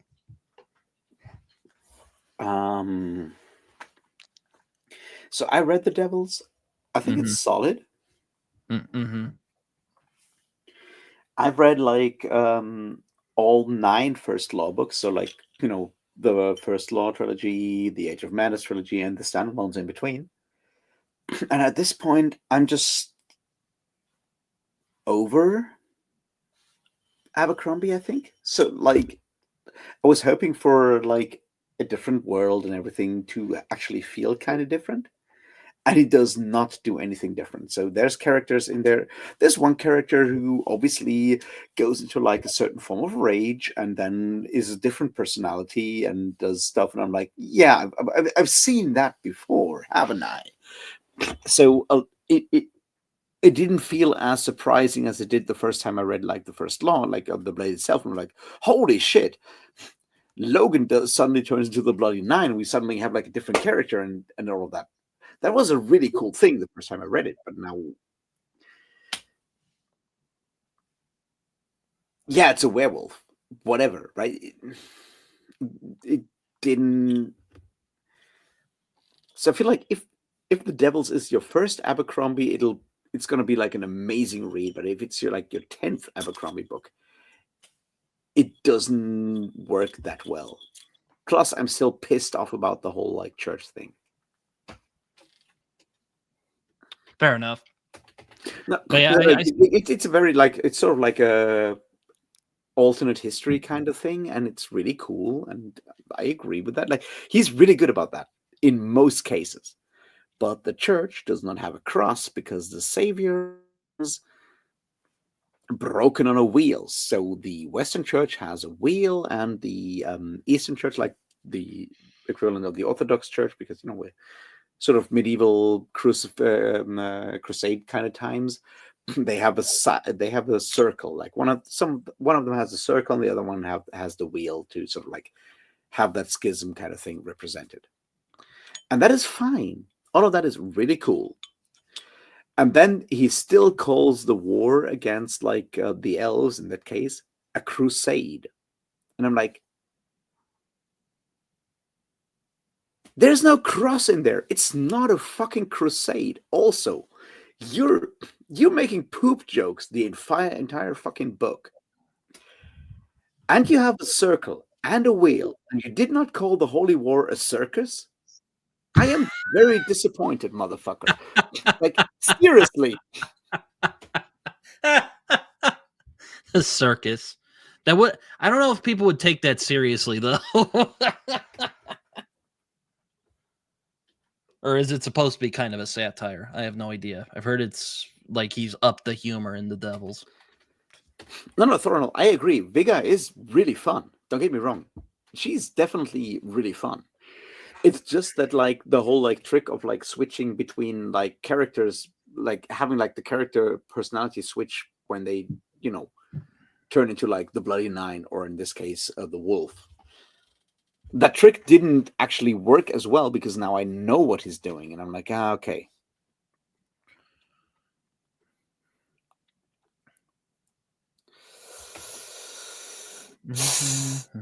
I think it is.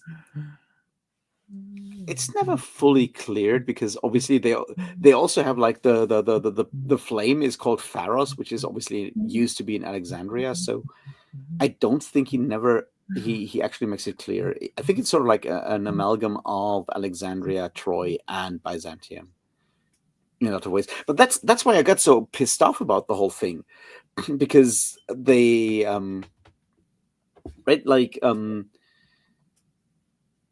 right like the emperor in Byzantium was called Porphyrogenesis because porphyrogenitor because you're born in the purple room and so forth, and he does change that for like born under the flame. He used the correct Greek word for like born under the flame, right?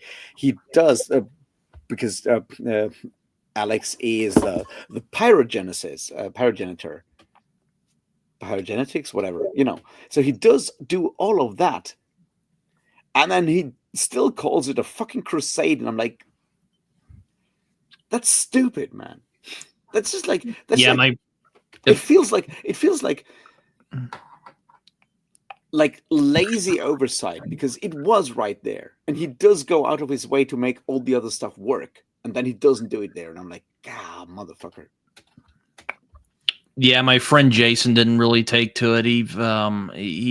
I kept making fun of him because he was all like, "Oh, there's rabbit people in this," and I'm like, "Oh boy, well, don't rape Perdido Street Station." Then he's like, "That's not what I mean," but whatever. But I thought it was kind of funny. I'm like, "Well, I gotta read this book. I gotta see what it's all about." And then Matt's fantasy book reviews loved it, which I'm all like, "Yeah, that doesn't shock me somehow." There are no rabbit people in the Devils, though. Are there? I saw a passage he showed from it that described like not a rabbit person. I don't know, like a rabbit, like a bunny rabbit, bunny people. I guess is better. There are no bunny people in the Devils. Oh, okay. There are elves, and they have ears that get clipped, but that's elves. That's not bunny people. Maybe that's what it was. I don't know, but I heard there's a lot more like weird creatures that you might find in like a China Mieville novel. Nah, it's still fairly tame.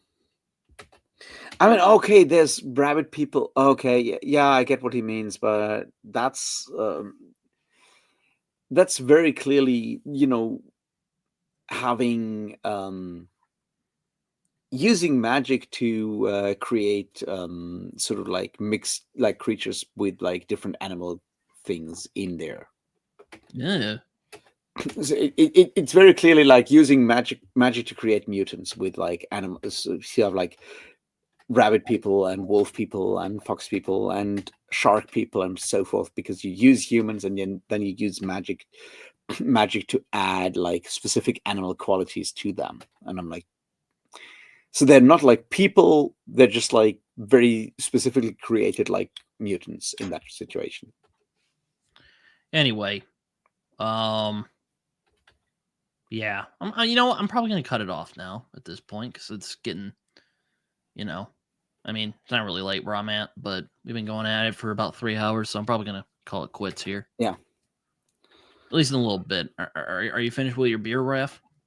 Yeah.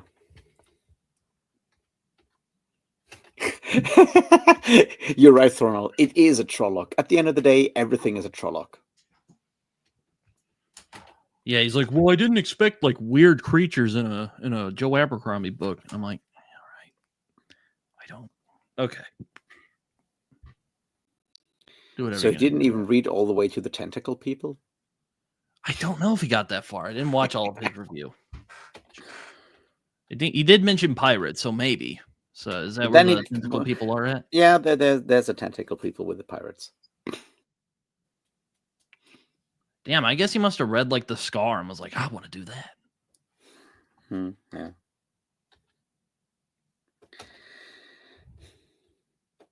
Yeah, that's true. They're Corsairs.